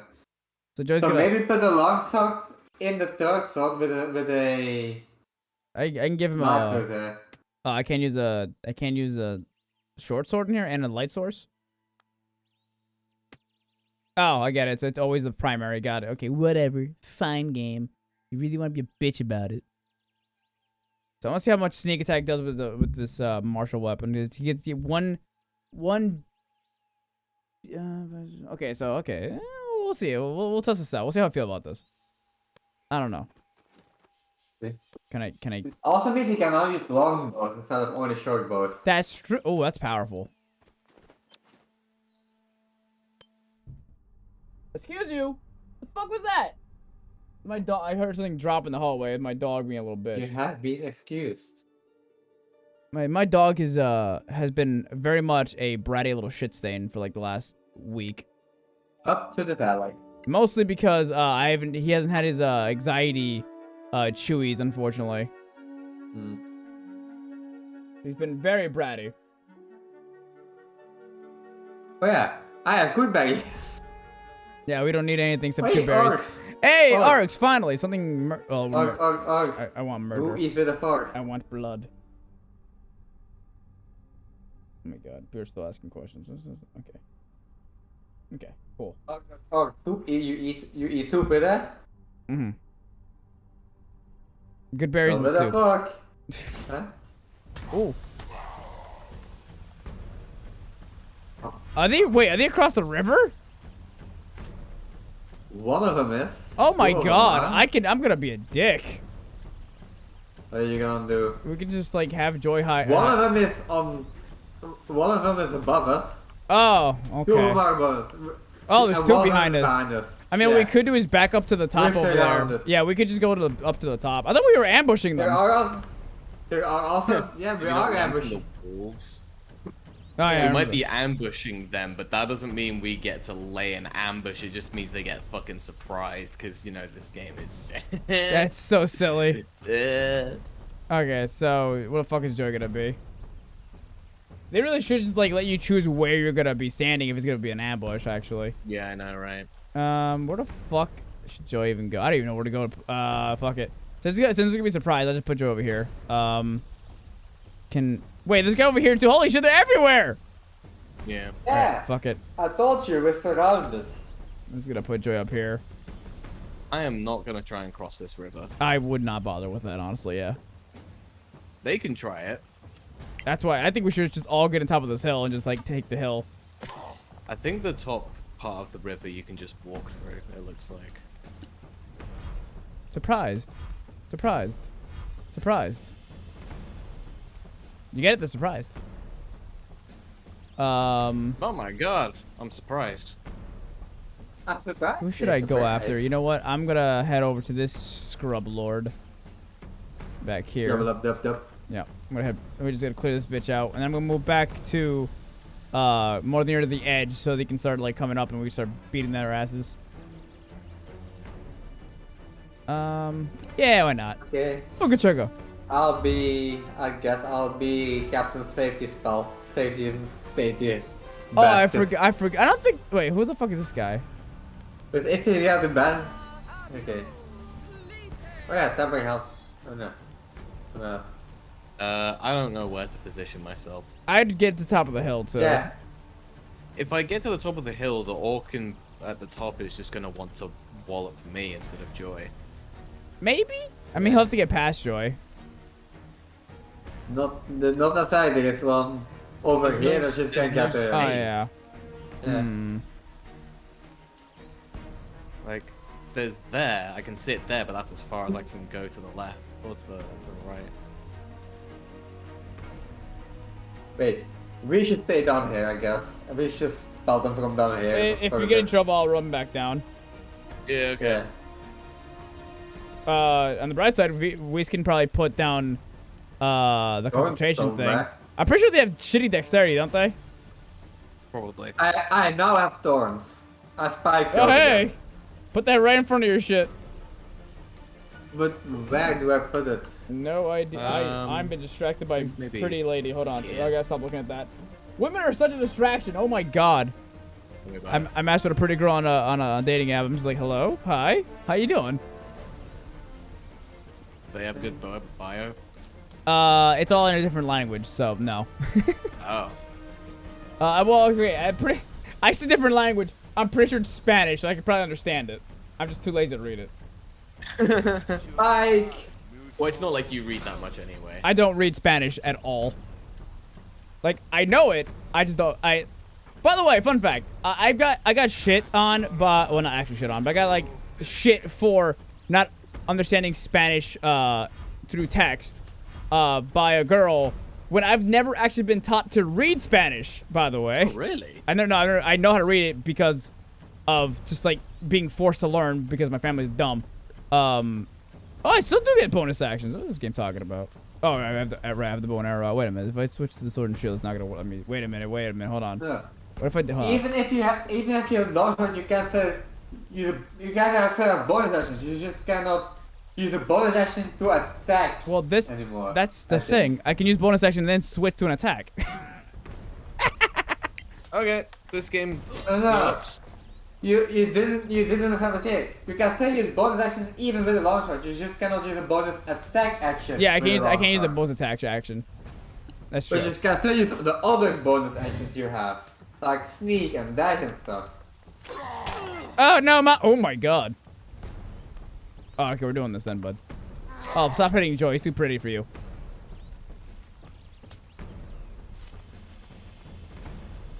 I think he's Oh, scared. that's an archer. Oh, fuck my life. I should have gone for him then. He missed. And is that also an archer? No, Fail. that's Please not- fail. Please. Oh, if he failed, I would have laughed my Didn't even tits need to off. roll for it. That's weird, because what does he do? He has a Ah, spear. man, throwing into this as well. That sucks. I think he has a spear, guy. Yes. No, that looked like a hand axe to me. Oh no, that is a spear. Am I not in berserk mode anymore? No, you are not. Oh. I'm sad. You didn't get hit. I know. That's why I'm depressed. I like getting hit. We have to fight, Captain. You guys got it down there. I should probably go back down as soon as this is over. Temporary HP. Isn't that? I'm so mad that it just start yeeting shit at us. Plus 15 temporary hit points. Pretty good.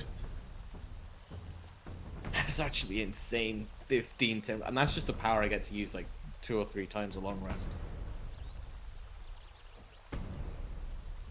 But I'm gonna use my last level 2 spells for now to do some damage to one of them. Who has the marking speed, do you think? Stay away from us. There's thorns in front of us. Boy has some kind of metal armor. I'm gonna use it on you.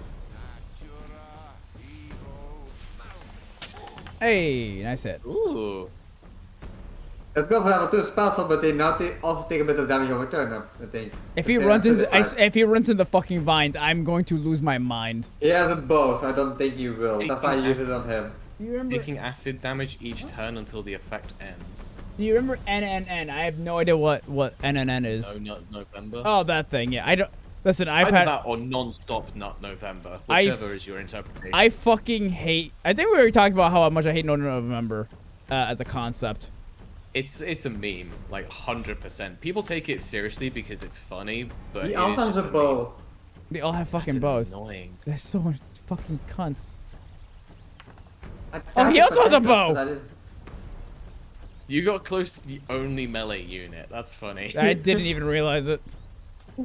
Whatever. Hopefully Joe's will slap his shit. This one is also a melee unit. I think he just had a throwing spear in hand as well. Yeah, he has the option. Yeah. He has options. I can disengage now, I guess, after this. Yeah, I'm gonna disengage now. Start moving over here. Save us, Joy. Save us, because John's not gonna do it. Listen, what were the chances that they were all gonna be fucking range units? You can look at them. Yeah, maybe we should have paid attention to that. I wasn't the only one that didn't know this.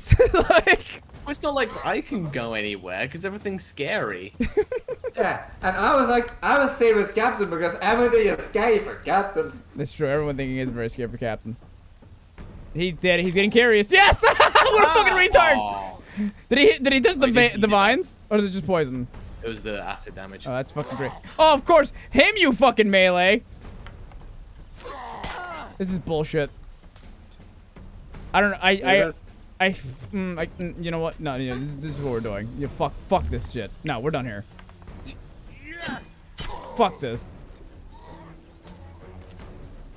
I think we long us after this anyway, so... Yeah, I know. I'm fucking... Yeah. You little motherfucker. I'm just gonna stare at you, you motherfucker. I'm gonna push his ass off the ledge. Very immediately. Okay. Can you hit him from somewhere, Captain? Or can you hit... How much health do you think these things have? I don't know. More than the bear. We can hit... Maybe you can reach this one if you can reach the ones on top. He's also using archery, so yeah, you get rid of him. Nailed it. Oh, nice. Sleep is great. I don't know if you can tell, but sleep is kind of broken. It's fucking amazing. It's such a strong spell. It's not even concentration. I don't even think... in this game, I don't know if they're smart enough to actually wake them up either. Concentration. Like, I don't even know if in this game they wake each other up, because in Baldur's Gate they'll go up there and just shove each other. Yeah. Like, Baldur's Gate AI are a problem. Well, also it's magical sleep. So yeah. Technically the only way that they can wake up is if they take damage or a minute passes. How many turns is a minute? 10. Oh lord. Yep. That's that's really good. I mean, I think that's something Baldur's Gate. God. Baldur's You Gate still have the temporary hit points as a wolf. Ooh! Holy sh... I'm gonna climb up as a wolf. Oh, that's That is a that's how tanky wolf. that's how climbing works. Holy shit. That is how now it is. Thank you, Daddy. Thank you. He's just now he's like, oh shit, I see the problem now. He's like, fuck, what's surrounding us? It's like, 1, 2, 4. Oh shit. Oh, motherfucker. Maybe I should get rid of the thorns now as well. Now they are not coming that way anymore. Possibly. Yeah. So Captain has a way to escape again. I'm just gonna I'll get climb up and pepper the. the fuck out of here with this bullshit. Hit me, bitch. Come on, do it, Daddy. Oh yeah, that's right. Hit me one more time. Get multiple hit. Get the fuck out of here, baloney. No. Wait, hold on. What is shove? Push away. Get the, I'm gonna fucking push the fuck out of this guy. Do it! Ah! I was gonna say that's not gonna help, and then it really didn't help. I'm gonna cry. Okay. Okay, I shut don't up. see you crying. Fuck you both. Crying. I wanna see you cry now, John. Fucking depressive shit. I hate wasting shoves. On the bright side, Captain could just magic missile the fuck out of these guys. Oh, fuck my life. Yeah, that's right. I'm sexy. John, you remember when you pushed that one orc all the way up the cliff? That made me so happy. I wanted to do it again. So I think on Don't you already pushed like 5 feet? I don't recall. I just remember that we shoved the orc off a bridge one time and it was really funny. Yeah, we pushed him Hey! all the way to the bridge and then off the bridge. We also pushed him to the bridge at first. Did you like knock him down? Yeah, shoving them off that cliff is gonna do nothing. It's funny to me.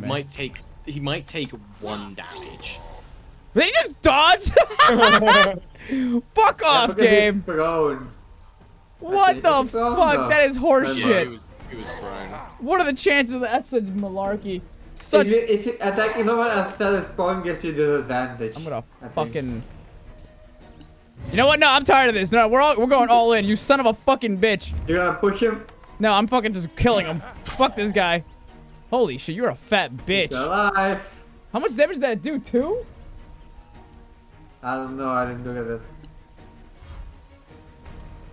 13 and the first attack did 13, second attack did 2. Ugh, I'm so depressed. I fucking hate these orcs. They're fucking. Like, again, it's a game where damages roll, so it's always something different. Like when me and Weiss first did this, we fucking destroyed these guys. But this is not skipped as fast, so we didn't do this. I don't remember. Yeah, he's beefy. He's the leader. He's the only pure melee unit. Oh, okay.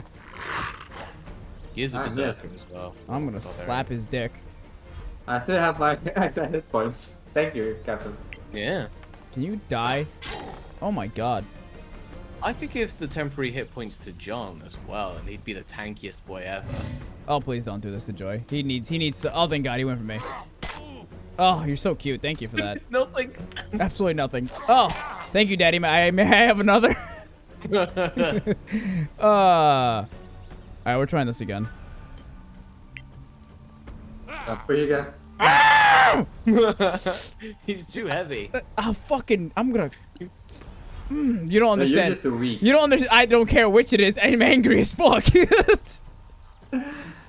I don't know if anybody like understands just how frustrating it is for a tank to not be able to shove someone down. That works. That works very well. Thank you. Yeah, I cannot push him as a wolf. That's sad. Fight his dick. Wait. Revert shape is a bonus action. Oh. He's already asleep. I don't know. I mean, you can try shoving him off if you want to really make this fucking mean. If the druid shoves him off, I'm gonna be so goddamn mad.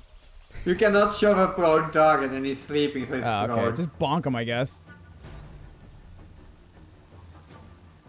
Meh. Use poison spray. You know what's really oh god. One less enemy. 11 damage. You know what's really sad? We actually do play like actual D&D players. We're just very mean to our enemies. Like, if given the chance, arguably we're more mean to our enemies in this than we would be in actual D&D. Dude, if I was playing actual D&D, there's still that one orc on that that's alive. I was like, why isn't this game ending? I would actively go after like orcs' dicks if I had the chance. Just saying. Wait, there's somebody. He's still asleep. Yes. Rounds of sleep. Yeah, he's got 7 rounds of sleep left. Oh. I completely sleep is broken. I completely forgot. He doesn't even get rolls to wake up or anything, right? Nope. That's fucking ridiculous. That's fucking so broken. So I'm just in D&D is like you get reactions from the NPCs. Why have a disadvantage on him? What the fuck? Orc Ranged. archer is prone. Oh, that's weird. Being prone gives advantage on melee, disadvantage on range. That's interesting. Okay, well. So if you want to hide from ranged attacks, you can actually make yourself prone.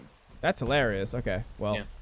Maybe not in this game, but in actual D&D, yeah. Oh yeah, if you hover over the bone, press Alt, you see it. If the attacker is next to the target, attacker has advantage. Oh, hey! If attacker is away from the target, it will have disadvantage. I now have that is a way to I now have neutral, so I'm gonna go and just like hide and end my turn. I put joy in hide mode and end my turn. You're gonna wanna dash up there, I'm guessing. I'm gonna try. I'm gonna fuck his cheeks up. Don't get washed with the river. I will laugh if the river actually washes us away. If Captain doesn't have enough strength, he just goes washed away by the river.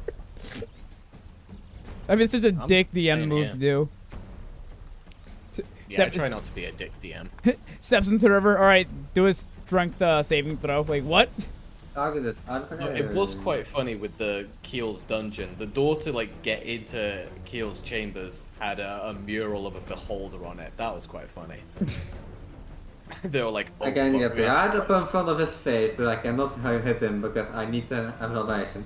They're like, we're level 2 and we're gonna go up against the beholder, and I'm like, no, you're not. I'm just scaring the shit out of you. Oh, Jesus. It's so Hello funny. there. You're just like, they don't know what's behind this door. Fear. Hello there. Yeah. Hello there, my little friend. Alright, cool. Now I can do it. Oh, Jesus. Went wrong there. What could have went wrong there? Can't figure it out.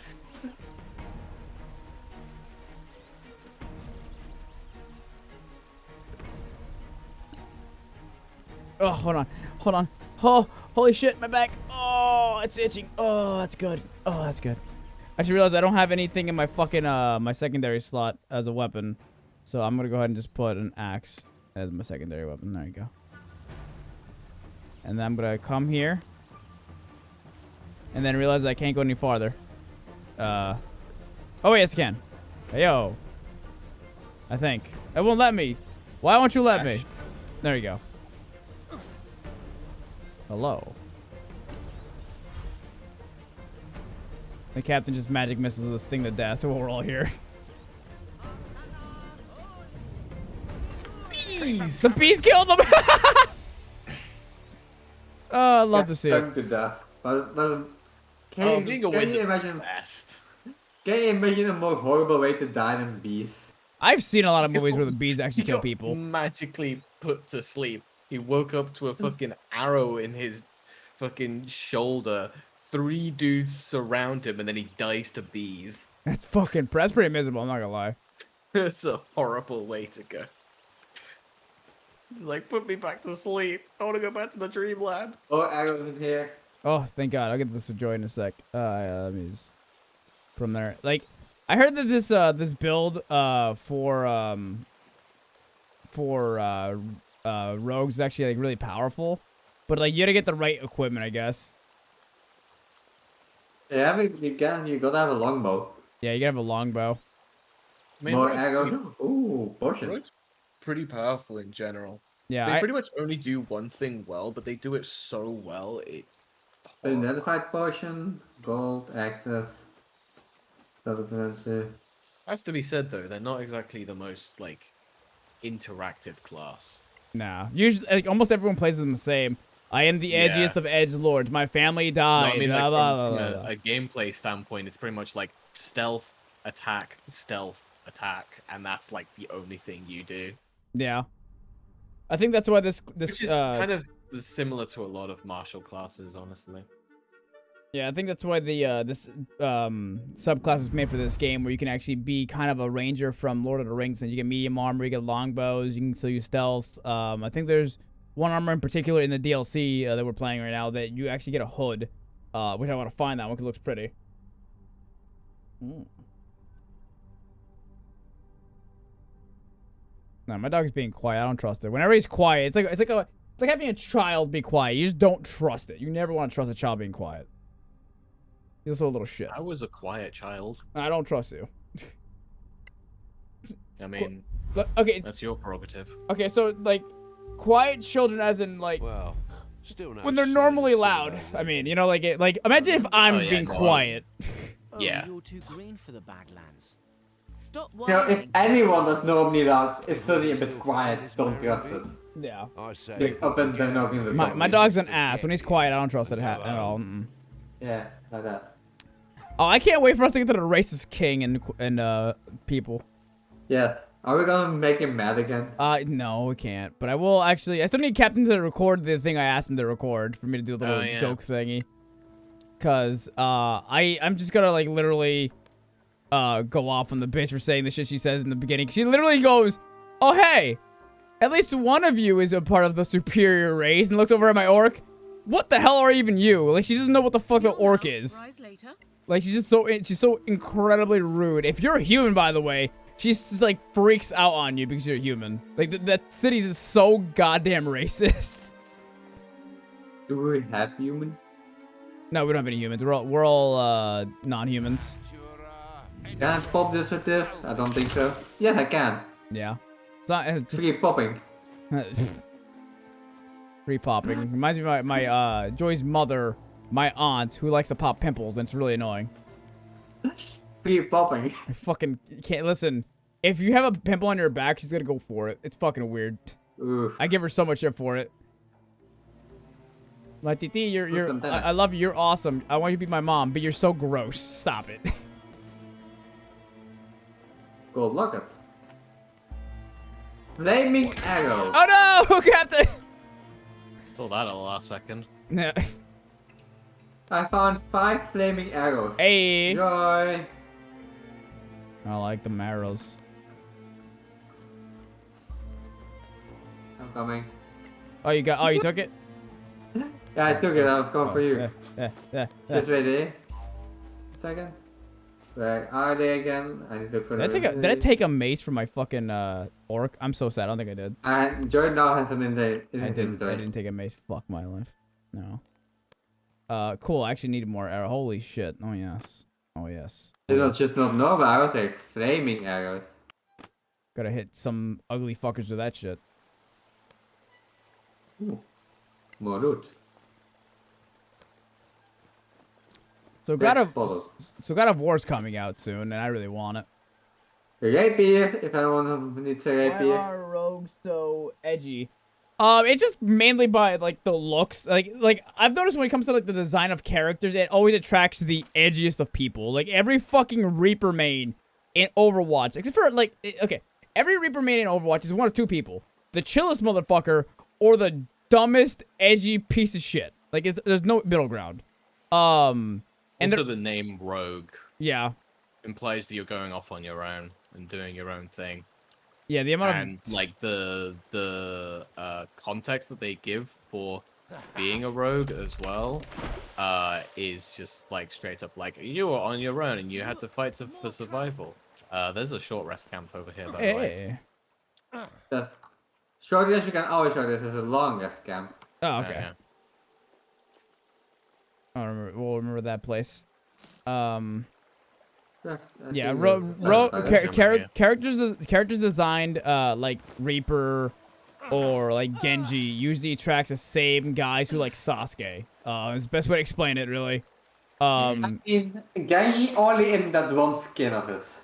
No, like the majority of Genji mains are always the like, at least in low skill level games, are mostly people who get really mad for not having enough for not having a pocket mercy, for example. Or people who. But that's not really edgy. No. Let me continue. They usually have like Naruto names, or some shit. Like, there's always like some anime name, and it's the same thing not goes. Being edgy, that's being a weeb. Yeah, weeb, and well, that at this point it's the same thing when it comes to the way the internet is. No, edgy is like Sonic the Hedgehog. Being like weeb Shadow the Hedgehog. I have the power of God and anime on my side. That's like the difference. Well, the thing is, like, when you see people like having, you laugh at both of them. Yeah, you laugh at both of but them. Just yeah, slightly different but, reasons. like, Also, I definitely need a short rest. Oh, okay. Maybe it's just me because I've gotten so used to like being on the internet where I noticed these things when it comes to like people who like have anime names who like Sasuke a lot. They'll always be like these like edgy people. They just happen to be the edgiest motherfuckers ever. I can't short rest, by the way, for some reason. Why not? Or is it not safe? Not safe here. I think it's just there's people far away. What the fuck did he There's just a say? gorilla right next to us. So Oh, maybe that's why. That's probably why. Yeah, I'm gonna make it the way to the longest spot as well. So hopefully that's safe. But yeah, like, but my experience, edgelords have a lot of crossover with edgy anime fans. Like, there just happens to be a lot of them there. And my favorite example of like edgy players in games, it's always gonna be For Honor and what are they called? The Orochis. Fucking these motherfuckers are straight up just like the edgiest fucking anime fans who just like holding swords backwards and being light and small and annoying and just spamming light. I hate them so goddamn much. People who take themselves way too seriously. Way too seriously. They're such nerds. Also, they fucking protagonists. In the cases of the Orochis, for some reason, a lot of them like the N-word. I don't know why. It just happens to be a thing I noticed. Because they're angry all the time. Angry all the time. At least in For Honor. Because, like, in For Honor, I fought so many Orochis. I have shit on so many I have an entire, like, mini-series on YouTube back when I played a lot of For Honor where I salivated at the mouth when I find an Orochi. Like, every time. I always make their life miserable. Because they're always the same thing. They play the same goddamn way. And I loved killing them. Like, whatever, like, character in a fighting game that you guys hate fighting but love killing, picture that. That's what it feels like for me when I kill an Orochi. Maybe I'm a bit too quick with cautious mode, but yeah. What happened? I'm putting cautious mode on, just so we can get a position for the gorillas. Shoshi. Look at me be so Shoshi. I still don't trust those trees in the water though. Especially not to the captain. Oh no, I feel like he's gonna like break his leg. I feel like he's just gonna miss his jump and just fall in the water. I'm so salty we're not seeing enough orcs fall into the water and die.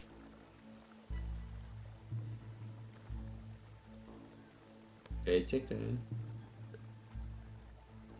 Oh, there's two of them as well. Oh, there's a lot and then more. There's one on the back. There's more. And there's a Big Daddy one on the left. Oh, there's two Big Daddy ones. Never mind. Yeah. Yeah, there's three There's three big ones. There's three Big Daddy ones? Yeah, there's three big ones, and then there's a small one in the back. Right there. I guess I'll go. That's what I can see. How much AC does Joy have? That's a good question. I'll check. He The big has ones have 16. 13. Joy has 16 AC. And the small one has. He has 18 if I put the sword and shield on him. Okay, let me just fix something then. Sure, you're gonna be your secondary tank. Oh my god.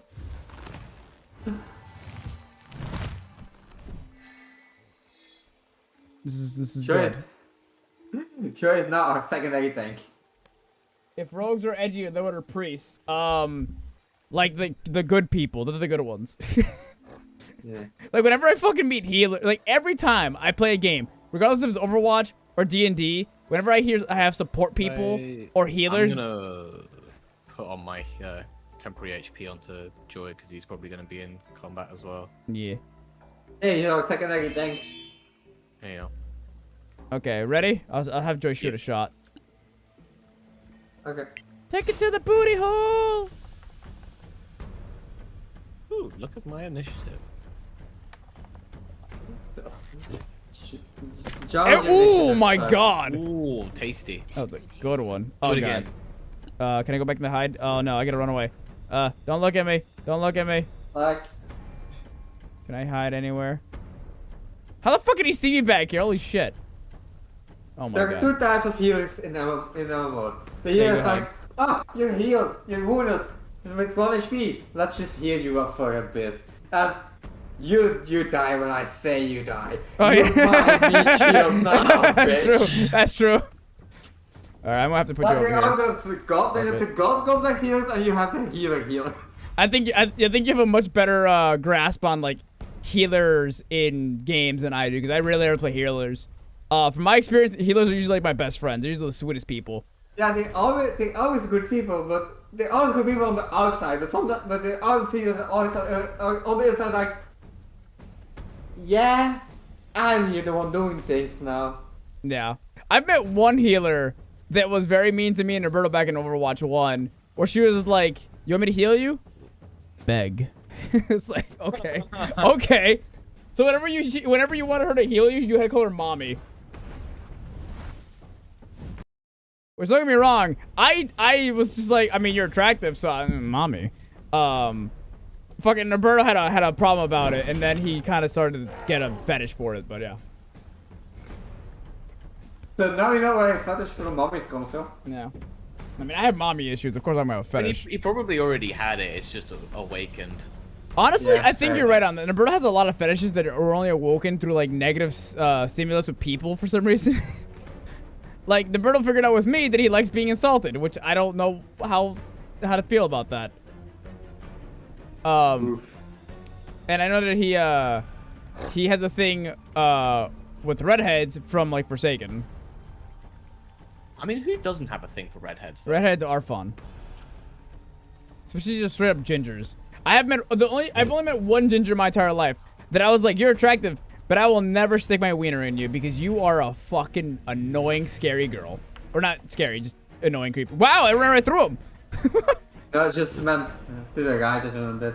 From my perspective, my perspective, it went right between his arms. That's like a fucking like thing in D&D right there. It's like, oh yeah, it went right between his legs by accident. You shot that whole thing. Raised his hair. Yeah, it grazed his hair. I was like, okay. Oh god, there's 4 of them. Wait, hold on. No, there's one at the back. There's 3 big ones and 2 small ones. 5. Okay. So this is how this is gonna work out. I'm going. Oh wait, one of them. No. I think there's 5 of them. That one on the left is gonna die no matter what. I feel like. So I feel like the one on the right is gonna go. It's gonna flank around the right here. So I'm gonna just don't mind me. I'm just gonna la ta ta la ta ta ta ta ya ta ta. Hello, my hero. Stealth up to them. I'm going to get ready for him to show up, and then I'm gonna kill him. Oof. I hope you're, oh, here we go. Give daddy some goodness. Aw, you fucking He's just gonna go bitch. up and throw some rocks. How are you, hero? I hope you're having a lovely day. Monkey jump. Uh-oh. Monkey jump. So I'm gonna go ahead and just probably have to bring my tank back here, obviously, because this is bad. We're good, except for the fact that we're fighting a bunch of jackass gorillas. We're fine. We're fine, he says. Okay. So, not the minute that we were fighting. I have a bad sensation about having to fight these guys with Joy. I don't really know how this spell works too well, so we're about to find out how good it is. Well, I'm gonna move Joy over here. Which spell? Nah, it doesn't even give you advantage, even though it's technically a friendly unit. So then I'm going to disengage. And I can't move. Whore. I was gonna say, how fucking you move? I was hoping like one tile back, but no. Have you been watching any new anime, Hero? Have you been watching? I think we talked about Chainsaw Man, right? The ape is alive. This ape is just like, it's gonna die because it's gonna have to walk through the fire, right? Unless it goes all the way around, it's gonna waste all its action. It can go around. I can distract this boy though. You have to kill the other ape with speed. Yeah.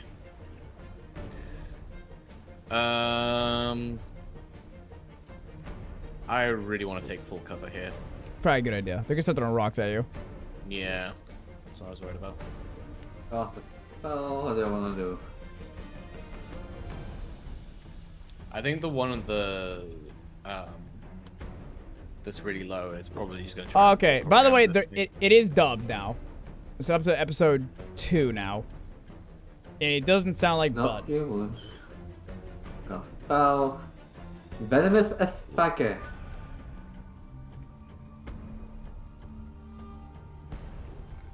Oh. That boy at the top has only got 1 HP, I think. Yeah. Oh, okay. Yeah. So he is probably gonna die by your fireball on one of the next turns. He'll probably just walk around it.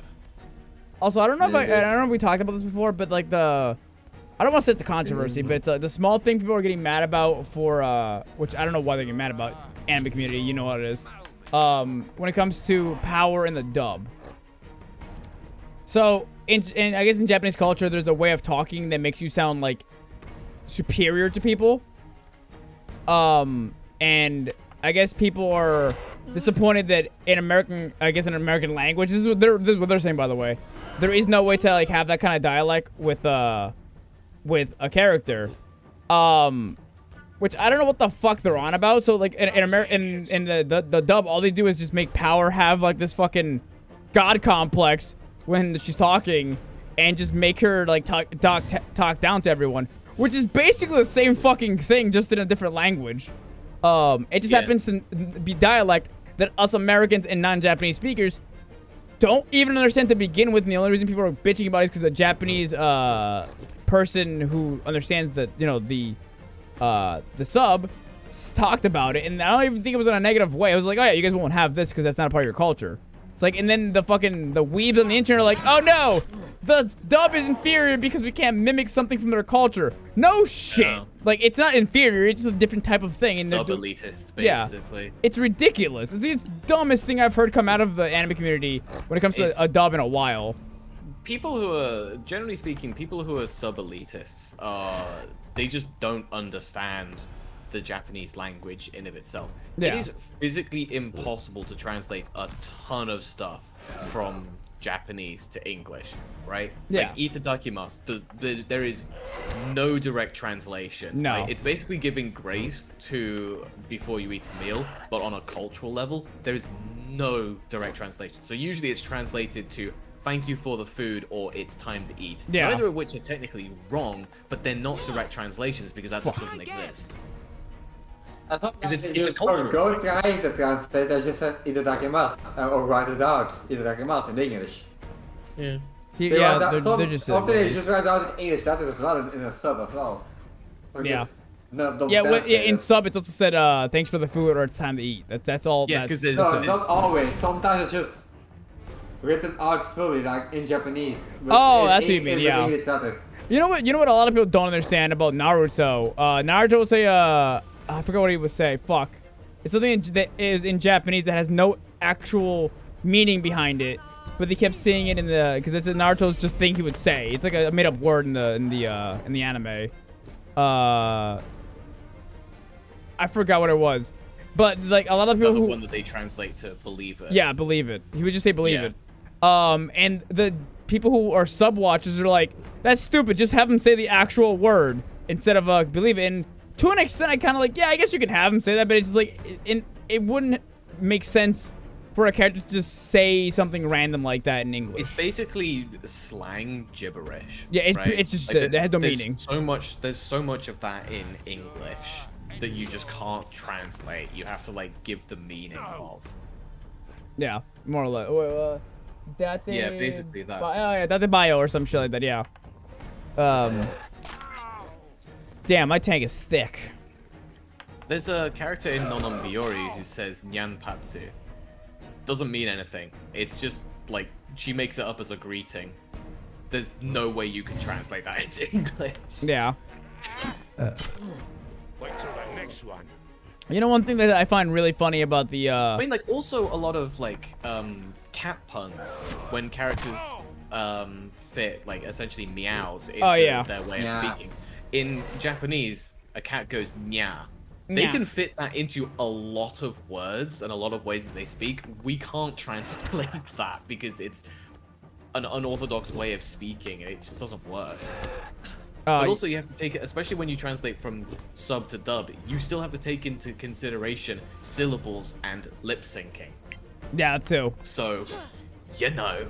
And you have to be able to fit in the entire, like, when you're dubbing an anime, you have to have the entire scene and what they're trying to translate to, not translate, but like what they're trying to say in that scene, not necessarily a direct translation. Like, there are words that can be directly translated from Japanese to English, but those words will not fit in a dub scene because there's too many words or too little words in the dialogue, essentially. Yeah, the syllables are all wrong as yeah. well. So you have to actually change the wording. And a lot of people in the sub are like, that's stupid. Why would you do that? But it's like, it just doesn't fit, dude. And it's just like, as long as the scene's conveyed the same, as long as it's the same thing, that's all that matters. Like, yeah, as long as you can get the intention, character across as well. Like there's a few times in anime where a character will be conveyed slightly different in the dub or sub depending on the language. Because Konosuba is an example of this, isn't it? Yeah, Konosuba. I think the English voice actor makes the character sound a little more confident. I feel like, because in the not confident, boisterous. More boisterous. Yeah, because in the sub, he just comes off like just done with the world basically. Like when he gets really angry and shit. While in like My Hero Academia. And this might be big or not, depending on who you are. In My Hero Academia, Deku sounds in the sub more suicidal and at the end of his rope in the first couple episodes. While in the dub, he sounds like he knows it's going to be a hard life to live, but he's willing to try his hardest to get through it, essentially. Because of the way the certain words are used, essentially. And the thing is, at the same time, you don't want everything to be exactly the same, because it just doesn't work. Oh fuck! Wow, I missed that. I'm so sad. Can we just appreciate Aqua's English voice actress? Oh my god. That girl does her So much fucking talent. best. She's so good. Yeah, the fucking squeaks when her voice cracks when she screams is just, it's so in character. Like I love Aqua's in the dub. It's so good. I think and the entire dub cast sounds like they're having a blast the entire time when you're hearing Konosuba. Like it sounds like a lot of fun. But yeah, I think saying the main character sounds more boisterous is actually a way better way of explaining the dub, because he sounds younger and he just sounds more energetic, I guess you could say. I'm gonna suggest pulling back. Yeah, I'm gonna pull my tank back, and you guys can start blasting that last motherfucker. Last two motherfuckers. There's two? Yeah. Oh yeah, two small ones. Yeah. Use your camera. Yeah, I was, but I was itching my chest. I didn't even use my camera and I saw it, because turn order. It's also a thing. It's so tiny. Tiny little gorillas. It's not that tiny. Well, those The girls. turn Those, order. A funny thing. I was looking into the studio that made Prison School. What other anime do you think they made? Attack on Titan? No, that's Wit Studios. Oh, okay. They made Toradora. They also made the Konosuba movie. That makes a lot of sense, actually. Dude, they have so many anime credits. It's like JJ Studios or something like that.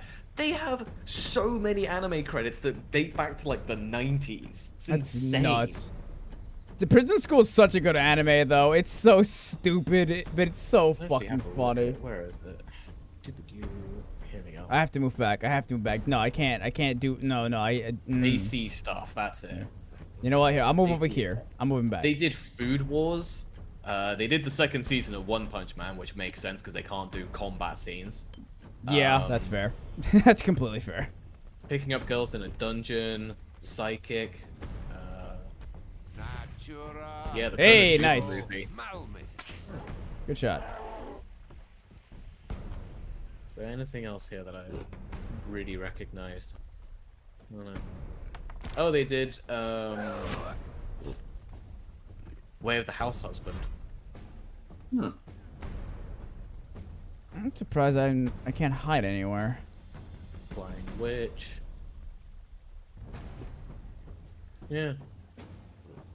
You know what? Can I do this? I wonder. And then you can scroll down for like 4 years to find all the other stuff that they did. Cool, perfect. There you go. Now I can shoot the guy in the next turn. I just find it funny. I just find it very funny that they made Toradora. I honestly, like, anime is such an interesting thing because, like, I've heard. Oh yeah. I've heard of Fruit Basket, but I've never actually watched it.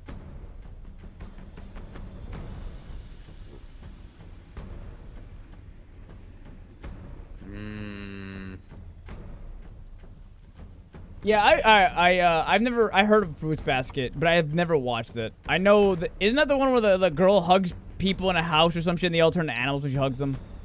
I don't know that much about it. I don't know. I think it's romance anime. That also is a thing, yes. Yes, I was right, cool. I remember watching Glass Reflection making a video about it. Forgot what I was saying. Fucking, I find anime. I think okay. So I think one of the reasons why anime is been like blasting the shit out of American or at least manga and anime have been blasting the shit out of Americans like media is because anime They don't cram politics down your throat. Well, to an extent, sometimes they kind of do, but not. It's more subtle. Well, they don't cram it. They're more subtle about politics in anime. So you're right on that one. A lot more apolitical. Yeah, but but less like, hey, eat hey, listen to this. And you're gonna like it. Fuck off! I just want to enjoy something. You know, I'm taking that one on. But like in anime, they don't mind experimenting as much. Like depending on who's making manga. Like, Shonen Jump hates experimentation, for as far as I can tell, because, like, they've only been experimenting recently in the last couple years because they have been just basically doing the same shit. Like, if you look at Shonen for the last couple years, it's been kind of, not the same shit, but, like, it's been extremely similar to a kind of scary degree. It's been, like, what? Naruto, then Boruto came out. We got One Piece, Bleach, and I'm talking about like big shonen stuff. A lot of them have Demon Slayer. Demon Slayer. Like a lot of this stuff, while it's good, it's very formulaic and samey. So recently, That's very much how I felt about Demon Slayer. It's not bad, just it's very not bad. Formulaic. Yeah, it's just I've seen anime do a lot of the same shit. I don't care for Demon Slayer. I'll watch it because of the fights, because they're pretty fights, and some of the comedy's pretty good. But, like, I don't care for it. But then there's stuff like Chainsaw Man and JJK where they're full-on, like, going hard with a lot of stuff now. And it feels very different. JJK's, like, fairly formulaic. It's really good, and it does enough things differently. The first season that you guys are watching is very formulaic, because it, like, eases you into it. It starts to, like, branch off and do its own thing near season 2, which you're gonna see, and people are gonna cry, and I can't wait for everyone to be sad. Yeah. It's still, I will say, it still is formulaic, but not to the level of season 1. Not to the same degree that. In terms Shonen is like. In terms of Shonen, though, Chainsaw Man is the least formulaic out of all of them. Like.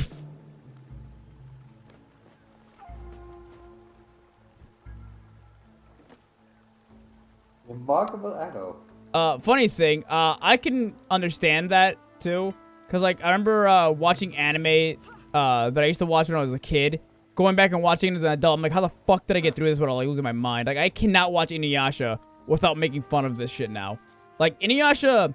I imagine it's probably, like, to a degree, like, audience self-insert.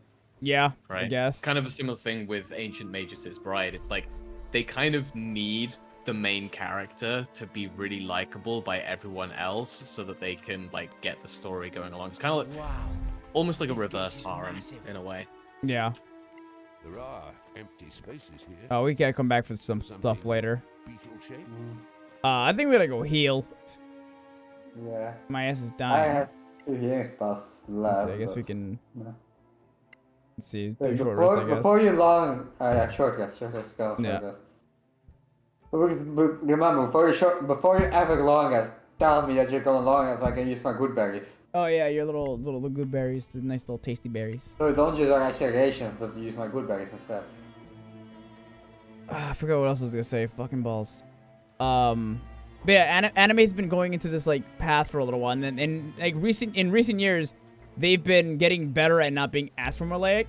The only They really like experimenting with weird yeah, stuff. And, like, that's what I like about it. It can be bad sometimes though. the experimentation is like really kind of lame. Like, oh, isekai, but they're afraid. I was gonna say isekai. Isekai is the most all over the place fucking genre of anime right now. It's just fucking everywhere. Yeah. Like, I'm pretty sure, like I said, there was one isekai of a guy who literally turns into a sword, and everyone's like, oh, cool, so now he's not gonna be able to do his own thing. How is he gonna go through the store? And then he just flies around and shit. Yeah, it doesn't make a difference. Which is really weird. Apparently, the side character who actually wields him is more of a main character than he is, and does more of the stuff. Which is kind of like, why did the sword need to be able to fly around and do his own thing if you're just gonna have this other character? Yeah. Like kind of take over, you know? It's just a bit like could have just had that from the start. Right? I had the same thing, Hero, when it comes to Inuyasha. I tried rewatching it, and I was just, this is so bad, and I hate that people like hold it up to be like this incredible romance anime, but I'm like, it's so toxic. It's so toxic. Yeah. Like, holy shit. Like, and the thing is, it's I'm not looking at it just as like a romance, because you know obviously romance anime you can't like exactly do 1-to-1 to American stuff. I guess I don't know. Personally, I think you can, but also it's like exaggerated to a degree for the sake of like drama and intensity and stuff like that. Yeah. Like I think Clanad is probably one of the anime that does really good like romance stuff without being toxic. Because the protagonist and his girlfriend are they're very sweet to each other. To a degree. Yeah. Yeah, Kaguya-sama to a degree. Yeah, like, it's because it's a parody. It's a parody comedy romance thing. Yeah. They are kind of pieces of shit to each other. Oh, they are. The entire fucking show is them trying to like make the other one confess to each other. Yeah. And I don't even remember which one confessed technically. They didn't. Neither. They still You're haven't right. confessed to each other. Oh my god! Canonically, and that's the premise of them. That's the premise of them continuing the next season. Is like, okay, we're technically dating now, but neither of us have actually said that we're dating, so we're gonna have to like. Yeah, they literally French kissed each other at the end of the fucking season. Oh my fucking. And God. I think the next part is actually them trying to get the other one to say the "I love you." That's what they're trying to do next season. While also figuring out like college and shit. While best boy's trying to actually get laid at the same time or get a girlfriend. That better work out. I swear to God, I'm throwing hands. I know, right? Fucking hell. Dude, that fucking kiss was. That was so fucking funny. The animation went nuts with that stupid fucking scene. Oh my God. It's just like, well, it started off with just the lips. Like, what do you mean it started off? I was like, well, you've got to extend it from there, right? It's like, what? Wait, do you mean you? I mean, I put it my tongue in it, but it's just like, oh my God, your first kiss. Oh yeah, I remember that. Yeah, she's like, what do you mean you went out from there? He goes, well, silly, when you love someone, you have to use some tongue. She's like, what? What do you mean, bitch? Yo, I love that character so much. Oh, she's so good. And again, I can't wait for Chainsaw Man to go more into a relationship so you guys can see what a healthy, male and female platonic relationship looks like. I don't give a fuck what anybody says. God damn it. Like, listen, when Chainsaw Man, I think it's gonna be season 2 finishes, there's going to be a lot of people mad and a lot of people happy because of the way they choose to portray a particular relationship in Chainsaw Man. I don't know how anybody can interpret it any differently, but platonic because of the symbolism they use in the manga. But people are stupid. I don't know what to tell you. Like, it's really silly. But I guess there's also enough ambiguity there. But we'll see. You'll see. It's good times. But yeah. Oh god. Speaking of relationships, I really need Grimgar to get another season. I hate it. Because like, noble visitors. I thought his face was a glitch for a second. It'll get people to shut up about that. Oh, is there gonna be a season 2? It's like, yes, go watch it. I swear, no, I can't. Listen, if this is season 2, season 3. Oh, god damn it! Exactly. If there's ever a season 2, I feel. Damn it! And what if we did? Pause. Hold on. Can I pause this? Sure. I can't pause this. Hold on. Here we call ourselves. I swear to God. I'm not kidding. I swear. Look at the stream. Look at the stream. First comment. Right there on my video. I don't know if it focuses. It's literally the guy asking, still working on I'm still waiting for season 2. When is it coming out? Oh, fuck. Well, apparently you know everything about Grimgar, so obviously you know when season 2's coming out, right? I've been searching every morning, Googling it. Season 2 of Grimgar, any information on it. A1 Pictures has shown no interest in continuing it. The writer has talked about how he wants to continue the manga, but he's not sure about the anime. We'll see. I don't know. I'm gonna cry. A1 Pictures is weird because sometimes they go really experimental, like with Licorice Recall, and then sometimes they just do one and dones. Bring out what you left behind. It's annoying. And you get your fair share of the gleanings. And your share fucking hate it. Quite generous. It is, but consider the time and trouble you save. And what other services do you offer? Information, magical components, sometimes. Damn, this new video did really well. Fuck my life. Use some help. Help? What kind of help? The profitable kind.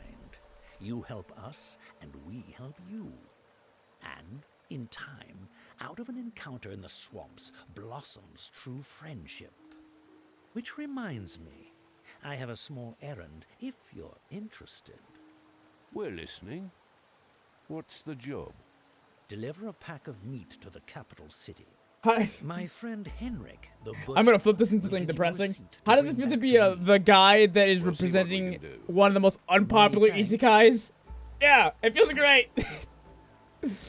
Like, You mean underrated? yeah.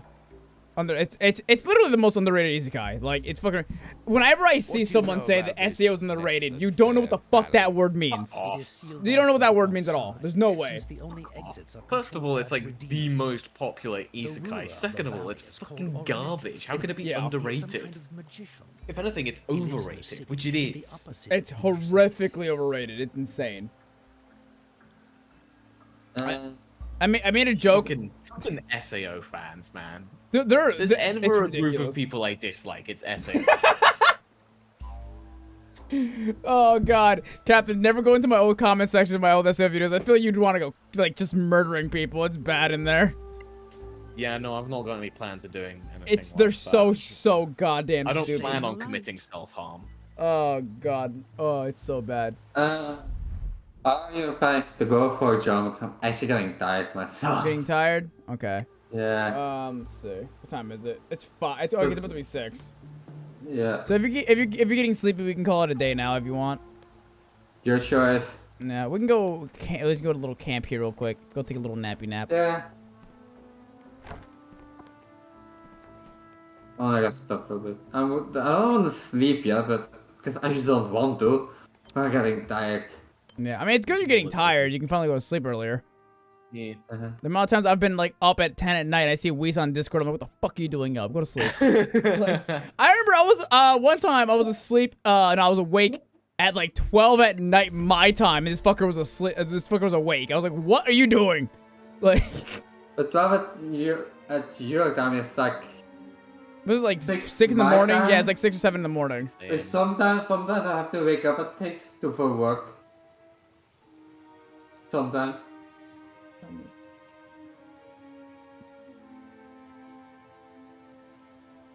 Wait, what, hero? You don't understand how often I see people throw the weird underrated around on you. Yeah. Yeah. People they don't know what words mean. They misuse it, yeah. Yeah, no idea. Okay, I guess we can save and hit back. Oh wait, I forgot to say. Next Tuesday, I'm probably not gonna be able to stream, because I'm taking my dog into an appointment to the vet, and it's the only day I can take him. I mean, how much longer are you gonna stream for? Because like, if you want, we can keep going, you and me. But yeah, we could just call it a day if you want as well. I mean, I'm chill with continuing. Okay. I mean, maybe not like playing, but like just chatting about anime or something. I don't know. Oh yeah, we can do that then. We'll just chat about anime for a little bit. Give my PC a break. Can finally fucking calm down. Is it like just blasting? The fan's more active than it normally is. Oh, okay. Which sometimes my PC does. It's annoying. Yeah, we'll go to just chatting now. By the way, oh, have a nice night, Wheats. Have a nice night, Wheats. There you go. Have a good one. By the way, they added a new thing for YouTube, I mean for Twitch, where it says star guest. So like if I put your Twitch in this, it'll like show what you're doing while I'm streaming as well. So you can click on like your perspective. Okay. So if we stream like the same game, I'll show your perspective. Someone can click on it, I think. So it's basically like multi-stream. Yeah, I think so. I have to test it out though. I mean, I'm not doing anything right now, so yeah, it's not gonna work. Just maybe in the future we test it out. Yeah. Anime talk. There you go. But just chatting now. We got like an hour or something left. We can just talk about fucking how incredibly dumb people on the internet are when it comes to words, not knowing how the fuck things work. Because like English is a language that people choose to ignore. It's really bad. Like I've seen people in like the Log Horizon community talk about how it's underrated. I'm like, yeah, Log Horizon is definitely underrated. And then I explained in one of my videos how like why I love Log Horizon, and I explained that it is fundamentally written by someone who is very knowledgeable and has been in the gaming community for a very long time. You can tell. Yeah, and one of my mutuals and my friends and stuff was like, yeah, he understands that gamers will be probably stupid at first in this situation, but they will probably most likely adapt and try to make the world better for themselves, because gamers know a lot about, like, especially if you play MMOs and RPGs and you have a very experience about it, you'll have a understanding of like gaming economy, and the top 1% of players who understand this the most would actually rise to the top, and that's what happens. They take over and they make it an actual government in the city, and it makes everything better. And Shiro especially understands how gamers can get if they don't have something to do. Because in the light novel specifically, they talk about how if they don't have anything to do, they're gonna go find entertainment. And they started PvPing each other. They started doing shitty stuff. Shiro even talks about how PvPing and going out of your way to take spots on the map to grind your guild on is not necessarily bad. It's good for like competitiveness, because then you guys all fight for different better places and get better as you go along. It pushes the best to the top, essentially. So what they decided to do was keep PvP restricted until you're level 50. And if you see anybody who's level 50, then you can PvP with each other. What ends up happening is nobody PvPs anymore at all. Like, even at level 50, they just stop doing it because they want to make all the players are just like, okay, this isn't like a game anymore. And actually stabbing each other does actually hurt in the light novel. And it's kind of pointless. In the anime, they don't go into it that much, but you do bleed. You do have an actual physical body, because in the anime they make the bodies digital, essentially. They turn to bubbles when they die. In the light novel, you leave a corpse behind. And your body will eventually disintegrate or be eaten by animals and shit. And I was saying how this is the exact opposite of SAO, where you can tell the SEO developer or writer had absolutely no idea what the fuck gaming actually was, because he based his whole thing on like 6 months of playing WoW, and he wrote Kirito to be that one top % of players. What he pictured Kirito to be is what he thought pro gamers are like, which is insulting to pro gamers. Yeah. That's insulting. If you think about it that way, it really is insulting, because it's this notion of like, oh, the person who doesn't have any friends and spends all day playing video games, what a loser. Yeah. And then it turns out, oh no, they're actually like a secret badass or something like that. It's like, that's ridiculous. What is this like wish fulfillment you got going on here? I'm a loser. Hi, Dinosaurus. How's it going? What do you mean you're a We're all loser? losers. Are you a pro gamer? Oh wait, are you an SAO fan? One of those is the correct answer. But like, yeah, the SAO writer basically makes like gamers look very stupid if you actually keep track and pay attention to the context. I can't wait for us to eventually get to the point where Captain and me get to watch SAO, because I want to see Captain's reaction to players in SAO actually doing shit. They're so dumb. No. We ain't doing that. Again, if we hit 1,000 followers, I get to dress up in SAO cosplay, and me and Captain get to watch SAO together. We get to watch the whole first season together, and possibly more if we continue. Captain Suffering will be glorious. Fucking hell. I promise you, episode 2, I'm going to pause every 10 seconds, because Captain's going to be like, this doesn't work on a mechanical level for a game. I don't give a fuck if it's a VR. This just doesn't work. And he's going to go into like heavy detail. We're going to have to go through it very, very slowly. It's gonna be fucking if we go too fast, I will have a stroke. It'll be too much stupid for my brain to handle, and I'll have an aneurysm. Dude, I've literally made like essay videos about just a single fucking scene in SAO. And that's how much it gave you to work with. Like, it's ridiculous. Be the fucking, you know, the scene in Dragon Ball Z Abridged where Vegeta gets an aneurysm from Nappa being really stupid. Yeah. It'll literally be that. It's like, sorry, just having an aneurysm from how stupid it is. Yeah. Wow, didn't know you were that stupid. Oh. Yeah. Like, it also so it shows you like how gamers will like in this kind of situation would actually work together. That's what Logarithm does really well. It doesn't make the community look dumb and irresponsible, and it makes the main character look really good by being a good person. Kirito actively avoids the responsibility of being a beta tester and giving information to players and helping train them. He gets put in a guild, and these people they're all noobs. They're all just new. He lies to them about his level, and then he proceeds. Isn't something you should physically be able to do. No, which they do. You can hide your level from people in that game for some reason. They don't go that much detail in that, honestly. And Kirito didn't want them to I think it was like him, he didn't want them to use him for his level or some shit, which is like, it's a survival situation, you fucking idiot. Why wouldn't you want people to use you for their level so they can level up and grind and get better shit so they can survive? But okay, whatever. But essentially, they decide to work together, and he trains them on how to like be in a formation a little bit. He helped them out a little bit. The thing is, he held their hand too much, and he never corrected them when they did something too stupid.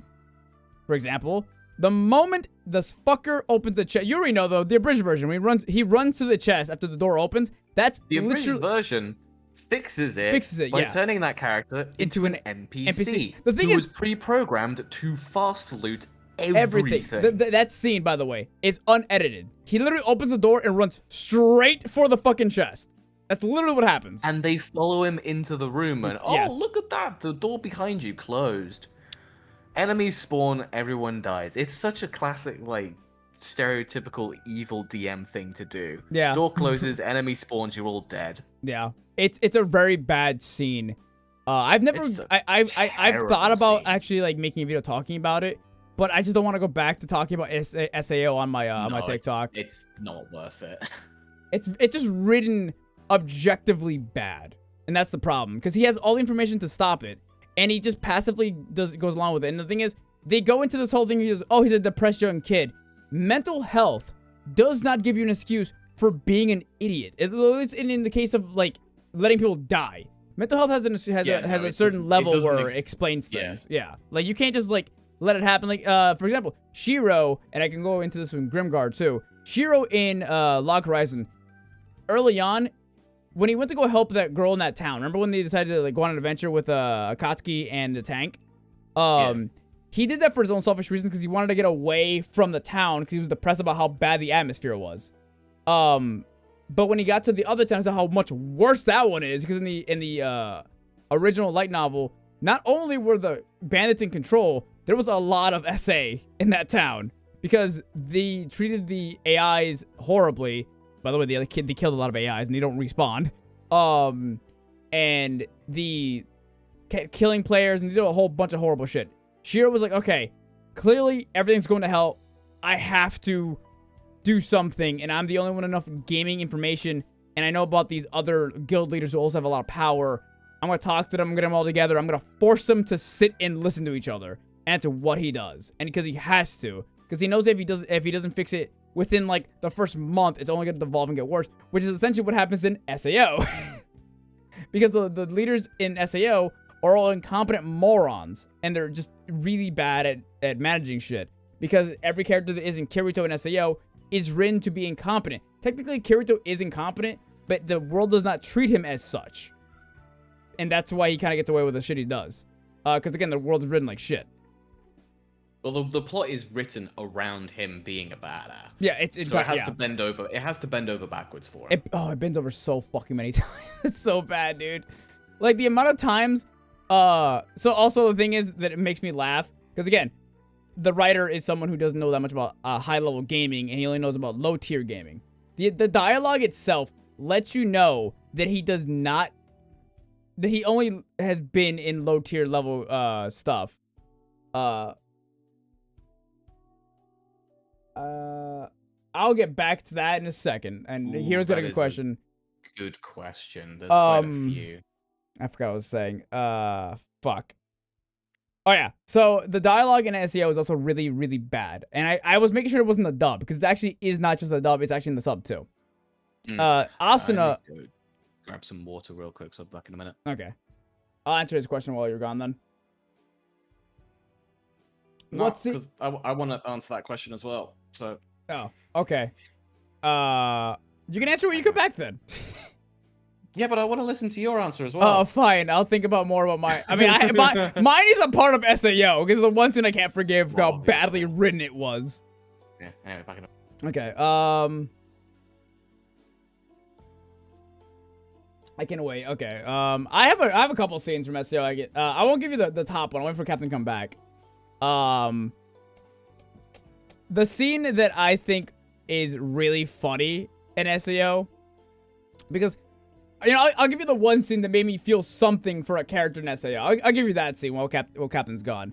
So, in season, the second arc of SAO, the character, I forgot her name. She's basically Kirito's, like, cousin, sister, fuck buddy. I don't know. She clearly has feelings for Kirito. She wants to, like, date him. All this weird, gross shit that we know it's nasty. Shouldn't fucking even be in there. She tries to, like, get away from thinking about dating her brother. So she goes into this game. She gets really into MMOs and RPGs and VR games to get away from the thoughts of being with her brother. She then, ironically, meets her brother in a VR game, and she has a mental breakdown because she falls in love with this guy in a VR game, not realizing that it's also her brother. And I don't remember exactly, but I'm pretty sure they both have the same name, but I don't remember. I think Kirito's in real world name isn't necessarily Kirito, but I think it's close to Kirito. It's like close enough where you're like, eh. But I guess she didn't put two and two together until eventually he told her. Oh, hi, welcome back. I'm telling him the scene in SEO that made me actually feel something for a character. And it's still really badly written, mind you, but we'll get into that. So, essentially, Kirito's cousin, stepsister, who wants to fuck him, whole thing, tries to get away from thinking about these thoughts about dating her brother by going into VR games and getting away from the reality, essentially, which is, it's actually a pretty interesting subplot. It's interesting subplot for SEO. Yeah, interesting relatively. So she finds this guy who turned out to be her brother, but she doesn't know it is because Kirito doesn't have his same exact name in real life. I think it's his real name is Kirigaya or some shit. And in video games, his name is Kirito. So she calls him Kirito. They started getting to know each other, and eventually Kirito tells her that his real life name is Kirigaya, and she has a mental breakdown and starts bawling her eyes. Like she essentially went to play games to get away from her brother, and she fell in love with this guy in a video game just to find out that it is her brother again, or cousin, or whatever. And you can tell that she knows it's disgusting. She knows it's wrong. All this shit, but she still can't help feel that way. And I felt bad for her. It's the one time in the entirety of SAO that I felt bad for her. And it's in the objectively worst arc of SAO. And it was, I mean, it gave me feelings, but it's like, oh, that show did something for once. That kind of thing. I'm like, oh, a little bit. It isn't like huge. You're just like, oh, okay. Too bad it's about incest subplot. Yeah. Like, fuck. And the one scene that made me just not forgive, the most unforgivable scene, besides the one where he had admin privileges, I'm ignoring that one completely because that's the most obvious one, is the one where Kirito decided to go and help. I've talked about the scene before, but it's the one where he decided to go do help a bunch of guild people fight in a guild war instead of going to go help his wife. Yeah, that's a good one as well. Who he knew was getting possibly SA'd, by the way, because he saw the guy who captured her, like touching her face and all this creepy shit, sniff her hair, all this shit. Like, it doesn't take a genius to put two and two together. This guy's touching her without consent. Pretty bad. It's very bad. bad. The Asuna SA scene in that season. Oh yeah, the tentacle thing. Yeah, that one's a contender for worst scene. Kaiba forgetting what his motivation was, that's a pretty fucking good contender as well. There's a lot of good scenes in SAO for really shit writing. The admin privilege scene, that was so fucking funny when you figure out the context, though. Like, when you really watch it, like, out of the universe of SAO, and just ignore the fact that he's trying to bring back a fucking Chia Pet Digimon daughter thing, and Tamagotchi, yeah. And just, like, really think about this for a second. It's, like, the fact that the abridged version knew that scene was terrible. So they had to ham it the fuck up and made the voice acting so good that you didn't notice it. That's how bad it was. Like, the voice acting in that scene for the abridged is 10 times better than the voice acting in the actual anime. That's how bad, that's good it is. Well, also, it's parody, so it gets better treatment because you're like, yeah, they're making a joke here about like admin privilege. Like you don't really take it that seriously. Yeah, but it's still so fucking bad, dude. Holy shit. And the thing is, I believe, I was told, I haven't read this in the light novel, but I was told that scene is worse than the light novel. I can imagine it. Cause it literally, someone told me that when he hacks into the admin privileges, the computer realizes that he's not, like, an actual admin and starts to shut down and give a countdown. So this motherfucker actively goes out of his way. Again, this is what I was told. I don't know, because I haven't read it, because I don't want to. That he, the entire time he was hacking into it, ignored ignored everything around it because it would bring back his daughter. He ignored the logout feature on purpose in the bridge version. I mean, the light novel version. Yeah, it makes him worse. Like, Kirito is actually a real. I mean, we speculated about that. Like, if you have admin privileges and you hack into the game, you have access to the logout feature, you have right? access but to the everything. light novel apparently just confirms that he did. It's because the only reason he didn't click on it is because he wanted to bring his daughter back. Yeah. Selfish bastard. Yeah. And he said he had I think he was like he had like 30 seconds to get to it. And the scene, the way it's written, from what I was told, again, I haven't read it, but it was supposed to be a really hype moment to watch him, like, hack everything, ignore everyone's safety to bring back his Tamagotchi daughter. And that obviously, that was completely removed from the anime because of that. Even the animators fucking knew how stupid it was. Yeah. This guy fucking staked the survival of every human in this game on a fucking Pokemon. Oh, What an God. asshole. She doesn't even have a personality in the actual show. She's literally just, I am a daughter thing. Hi, Dad. And that's it. She has no personality. She has less personality than Kirito. Okay? That's how bad it is. She's not a character. She's a plot device. I can't take it anymore. It's so bad, dude. And this is the anime that's underrated. Eat my ass. And you want me to watch this? Yeah, absolutely. It's gonna be great. I can't wait. I can't wait for us to hit, I might bring it down to 500, honestly. No. Because, like, it's so fucking Why bad, do you dude. hate me? I'm gonna have to cosplay as a fucking Kirito, okay? Like, I'm already dead inside. Like, Christ. Fucking, I still can't get over the fact that the SAO fan base uses the light novel's information as a defense. And then when I looked into the actual light novel information, it actually makes the game worse. Oh, God. Well, as if it would make it any better. There's so many things taken out of the light novel that was just unnecessary for the anime. For example, just public SA, just doing it, like in the town of beginning.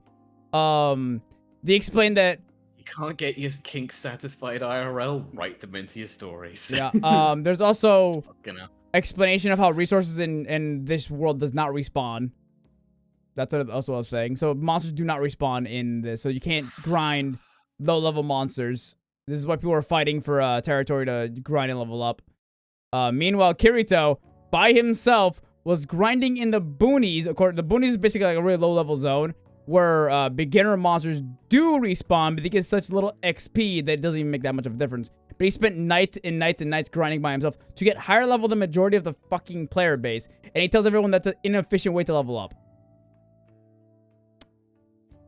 This by the way, that's all in the anime, by the way. Where's the undo button? Can I just undo SAO? Yeah.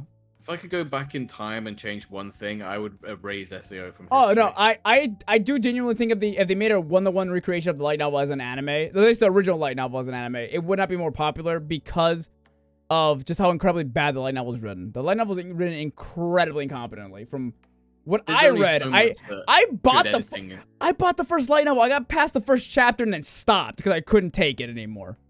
Because well, now you know how I felt about the anime. Yeah, you couldn't get past the first episode. The first episode is like literally the best written episode in SA. That's the best part. Oh, the first episode is so good compared to everything else, dude. It's so fucking funny. Shut up. Like, I don't even have a problem with the first episode. I think the first episode was fine. Like, I had no problem with it. It wasn't until like episode 2 or 3 where I was like, oh, this is terrible. No, I think it's because like how different everything else is. Like, everything else is just so much worse. At the time, you didn't realize how bad it was. Yeah, maybe if I rewatch it now, I'll notice. Because like, Kirito seems like such a cunt early on. Not if I ever rewatch like the first one. I think like him just going up to a random guy. When we watch it, we will be pausing every 10 seconds, and I'll be telling you exactly what's wrong with the first episode. Go for it. I need to know because like so much. I honestly, I'm struggling to remember just how. The only thing that I had a problem with the first episode. I mean, it sets up this notion that in this MMO, there are only melee classes. Oh yeah, that in of itself is retarded. It's really bad, yeah. And it also sets up the horrific health and safety features of the VR system. And it also sets up that, oh, this game's really popular. It sold 10,000 units. No, it didn't. And then it's like, oh, I am an evil man who took over the world. Why did I do it? Because I want to control the world. Bitch, you're the fucking game developer. You already control a world. The fuck are you talking about? I don't give a shit if that's a front for his actual motivation. The motivation he gives is stupid. Yeah. The thing is that it makes it worse is, again, this is stuff that I have not read in the light novel, but people keep saying that it's because his motivation is because he wanted to live a fantasy life in this game, and that's why he did it. He wants to have an escapist fantasy. The worst, it gets worse when you realize that he took away everyone's escapist fantasy when he removed their fucking in-game faces and height and sex that they chose. A part of a fantasy is the ability to choose, right? You choose your fantasy. You choose how it goes. He's the only one who's allowed to have it, apparently. You can choose to leave it. and enter it whenever you want, and you've just removed that. Like, there's so much wrong with that. Yeah, those. It's That was just the stuff that I remember. Kayaba's off the top really of my bad head as a as well. character. Kayaba's really, He's really awful. bad. He's horrific. The abridged version again made him way better, and I like how the abridged version they had to give him like just fun little character quirks. Yeah, because like original Kayaba again wasn't a character. He had nothing for him. So he had to give him nothing, except for like I like games and I see myself in Kirito because we're very similar in the fact that we both like games. You're in a you're in a fucking video game with other gamers, and the only one that you think you're similar to is the top player. You fucking self-centered cunt. Like, it's not just oh, that. God. It's such a classic villain thing of like talking to the heroes. We're not so different. We're so similar. If the dice were rolled in your side, maybe you would be evil too. Who knows? Just like, oh god. But they don't realize that only good stories can pull that one. Yeah, I think funny enough, kind of a side thing, but what's the show? The Venture Brothers do that shit to Brock Sampson all the time. I don't know if you watch Venture Brothers, but that is an incredibly well-written show making fun of Americans' old TV shows back in the 90s. Like they have I forgot the name of the shows. They have like Robin. They have they have a bunch of different characters from like the 90s who appear in the show as adults. And they make fun of a lot of like American comic stuff, like the whole we're not so different, you and I, blah blah blah. Brock Sampson, the bodyguard, gets people telling him this all the fucking time. To the point where someone who's a supervillain is like, we're not. So he goes, stop. No, I get that all the time.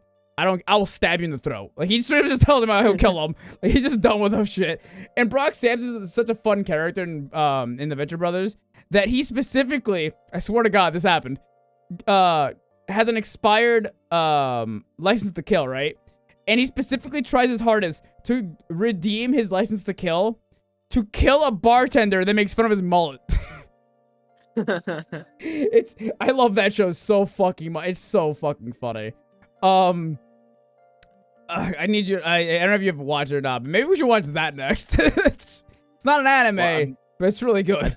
At this rate, like with how long it took us to get through prison school, we could actually just watch season 2 of Made in Abyss. That's true. We probably could actually go watch that. I'm down. I don't know if it's fully dubbed yet. But it's episode 10 out of 12. Oh, okay. Yeah, we can go watch it then. I'm down. I need more depression in my life. By the way, Hero, if you haven't watched Made in the Abyss, get ready to cry. I really want RJ to watch Made in the Abyss because RJ cries for anything. Made in Abyss is one of the few anime that manages to make me cry. Most of the time, if I do cry at an anime, it's like kind of a soft, like whimper. Yeah, like a couple tears. Made in Abyss made me bawl my eyes out twice in the first season alone. So. Made in Abyss didn't make me again the second time I watched it. The scene, yeah, the scene that we watched together and all that, like, Made in Abyss never made me cry, but it made me feel really bad. Yeah, so like, feel like shit. Yeah, I felt so fucking terrible, especially for that one girl in the film. Oh my god, that I'm not gonna lie, that got me close. I got me pretty close. It didn't make me cry though. I didn't tear up or anything, but it got me pretty close. So that's just that's a good like indicator of how hard it is to make me cry. So when I tell you that and to be fair, this is more because it's something I can relate to. But in Ranking of Kings, episode 2, I bawled my fucking eyes out the end of the episode. Like, I'm telling you, I had runny nose and I was ugly crying. It was bad.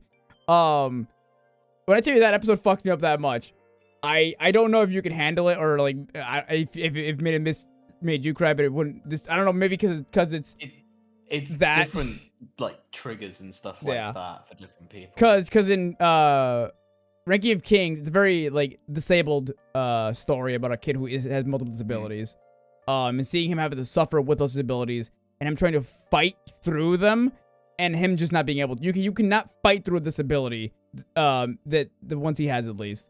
Like if I was completely blind, I can't force myself to see. And he had to learn to not fight in the way that he wants to. It's really depressing. but it's also really good.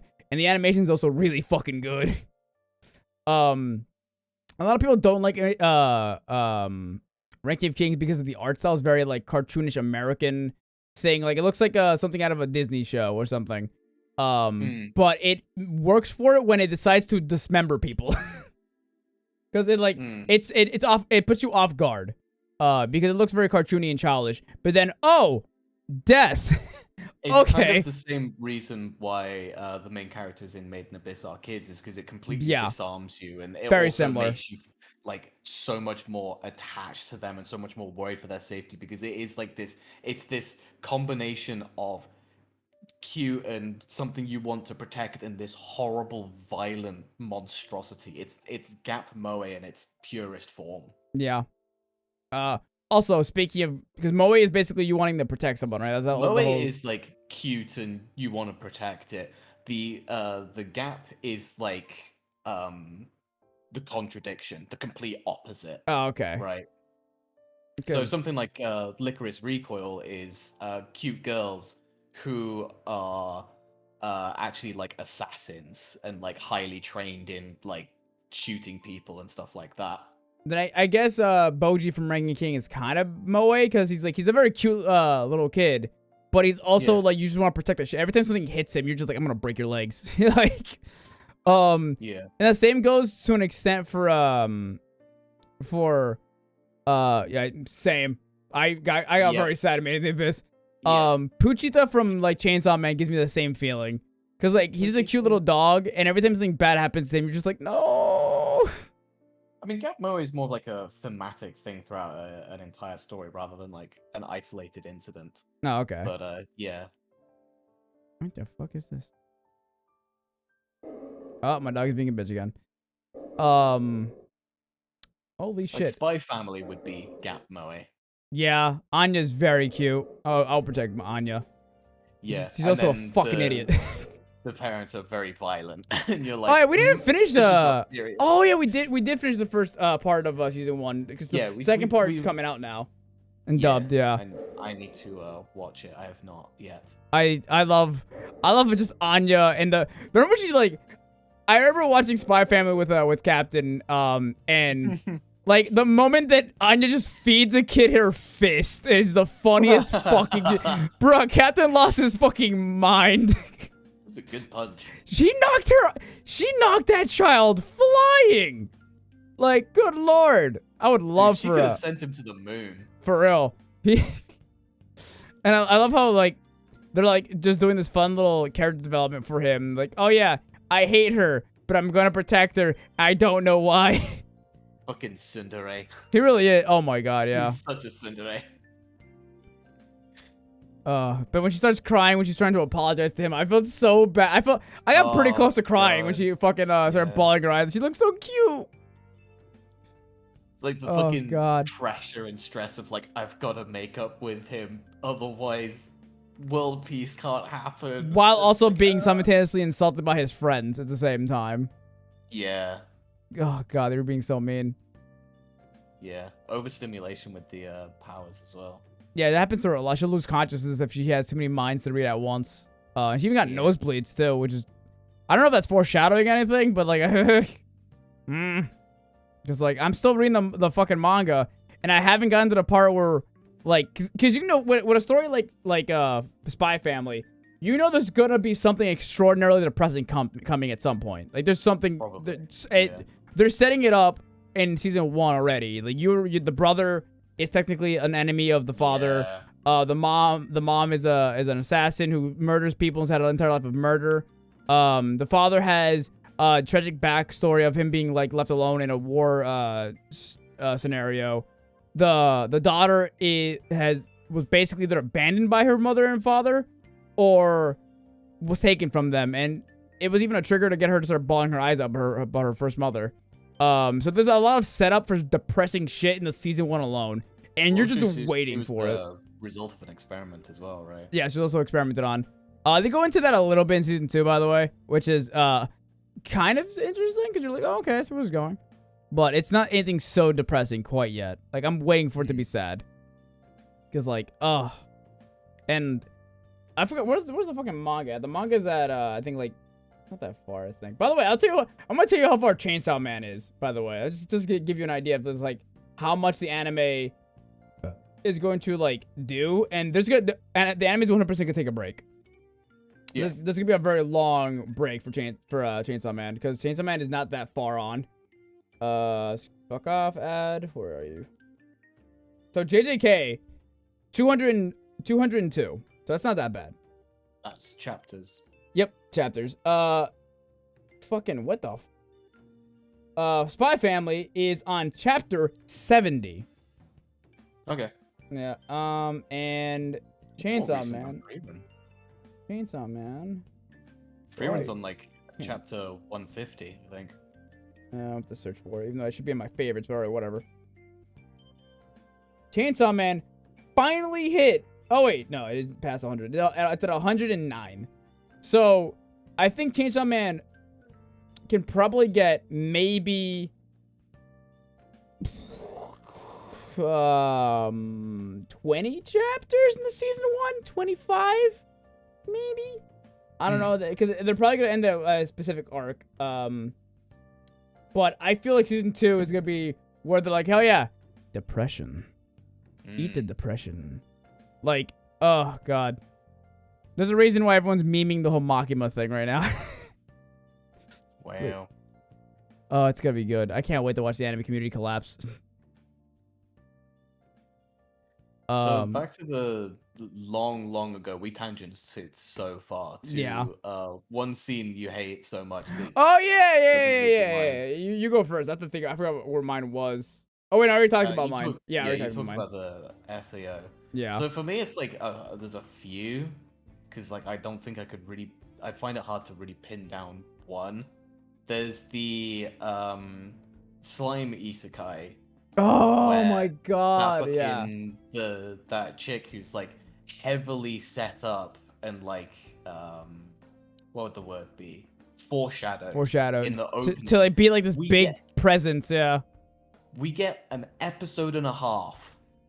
We only get one episode of her interacting with the main character before she gets killed off, and that really pissed me off, because she was a cool character, the two had a good dynamic, and there was a lot of cool stuff that they could have done, and they just went, nah, we're fast forwarding through this. Pacing of a fucking cheetah coked out of its mind on speed. It was so dumb. Yeah, and that's what made us drop watching Slime. I might go back to it eventually, but like, I'm so really tired of like overpowered characters in anime, or at least the way that the isekai itself handles overpowered characters. Because like the slime was interesting when it comes to him being overpowered, because it wasn't like a problem for the anime, because they were trying to build a town. I didn't mind it so much if it was like more intelligent with how it like constructed the town and set up like that. Like if you have a very powerful character, okay, they're good with combat, but let's see them like struggle with other stuff, stuff like that. Like let us like see them be intelligent, stuff like that. Because we only really see him struggle when he's like by himself, basically trying to be a goofball, and that's about it. Sorry, with the slime thing, the thing that pissed me off, because I called it when we were watching it. I called it. I was like, why isn't he healing this specific group of people? Is he out of me? We kept like, oh, he's probably out of potions. That has to be it. And then later we see him use potions on people, even though he could have healed them and saved them earlier. Remember that? That was so stupid. Yeah. That was infuriating. Yeah. Also, overall, like a good anime, it's just like there are a few things that were like, really? Yeah, it kind of sidelined. It made not sidelined. It made it just like was a huge bump out of nowhere. It just made us drop it. Like, oh, okay, I don't like that writing. Yeah. Cabaneri of the Iron Fortress also had something.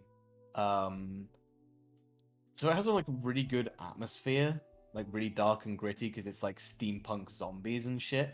And then they pull a fucking Fire Force, and they're like, psych, it's time to have human conflict. And it's like, but there's some really interesting thing about these zombies that have a heart of iron. They're basically immortal. With the technology that these people have currently, these zombies are basically immortal. That's fascinating. There's so much you can do with that, especially with the like half zombie people that they introduce in like the second episode. Yeah, wasn't it if you where can it's- like restrict your body or some shit, you can stay conscious or some crap? I forgot what it was. they manage to like the guy manages to find a way to stop the spread of the infection, but he has an iron heart now, but he's not a zombie, but he also needs to feed on human blood. Oh god. And there's a lot of really interesting stuff that you can do with that, but they're like, lol, nah, human scientific experiments on other humans and human conflict, and ooh, it's like, come on. Yeah. Really? I forgot about Fire Force doing that shit, because like Yeah, Fire Force did the exact that same was shit. so It's like, bad. oh my They're like, yeah, we're gonna God. introduce these fire creatures. We're gonna introduce one of the fire creatures that doesn't even want to fight anybody, just sitting there at his fucking table. And that was really interesting. And they have Arthur have to kill him.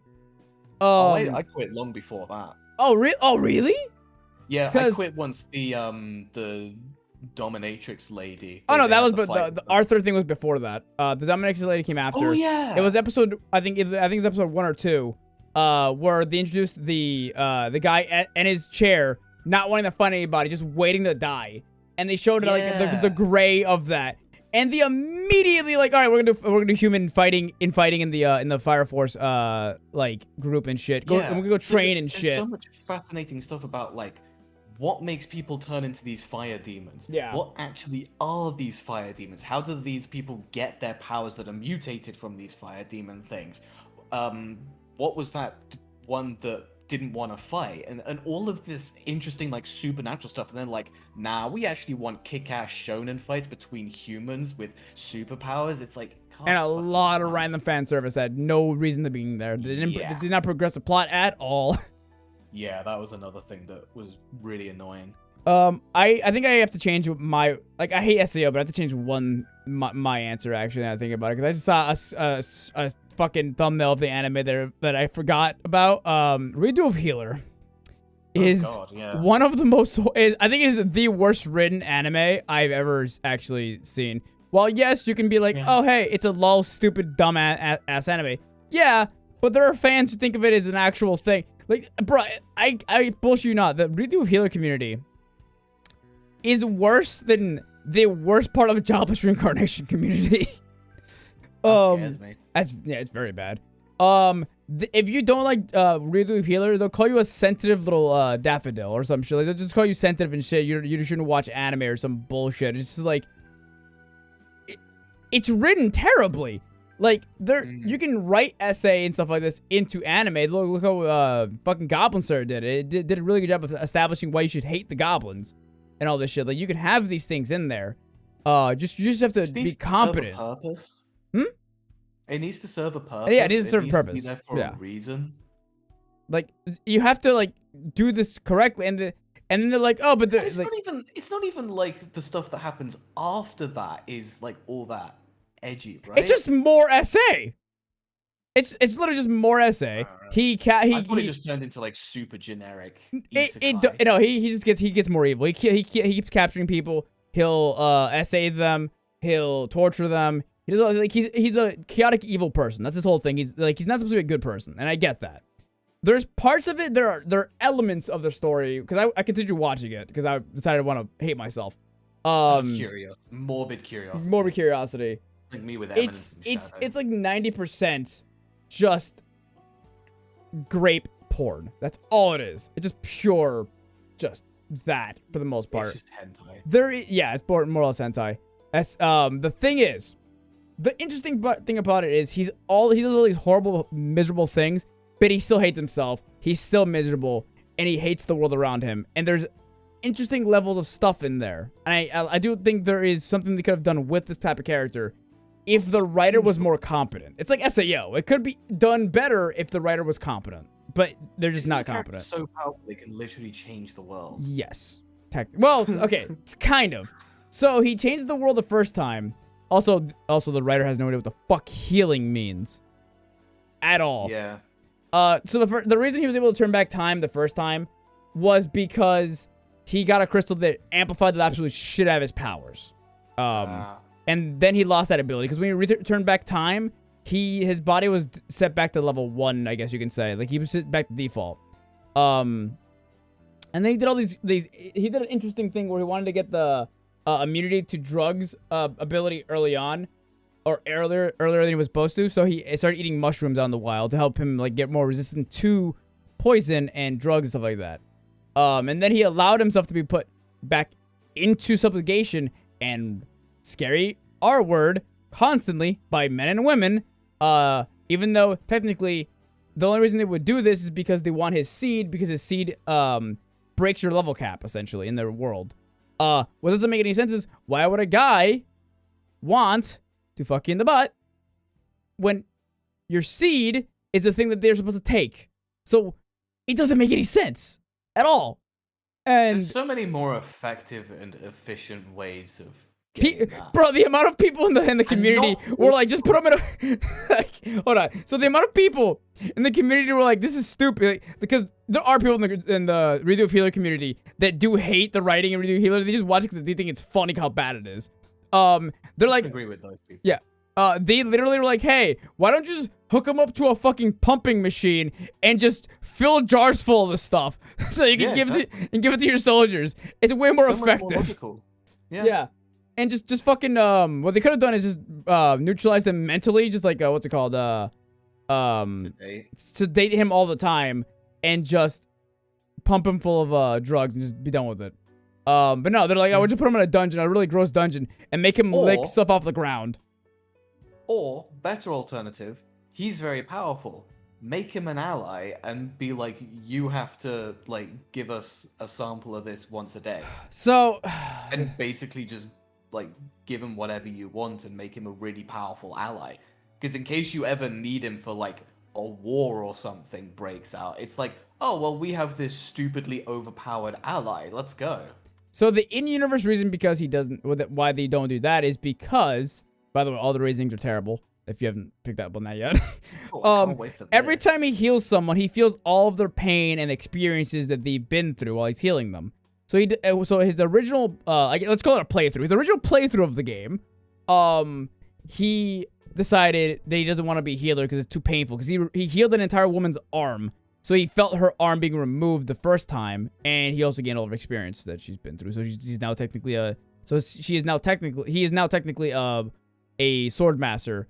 At the time, he didn't realize that because he was overwhelmed with how much pain it was. So, that's why they couldn't recruit him to be a healer. That's why they tried to subjugate him into slavery and all this shit because he didn't want to heal, so they forced him to do it. His second playthrough of the world, he decided, hey, I'm gonna test if they'll do it again. Why wouldn't they? You turned back time. You didn't change them. So he decided to play the entire thing out again, except this time he was conscious for her talking because he also amplified his ability to ignore pain because he knew it was coming. And he still said he doesn't want to be a healer for them anymore because he feels the pain. He played it the exact same way. And then he let them. Then he allowed them to do that all to him again, while at the same time stealing all of their experiences the second time. And all their power. And that's how he got overpowered the second playthrough. So, it was all that.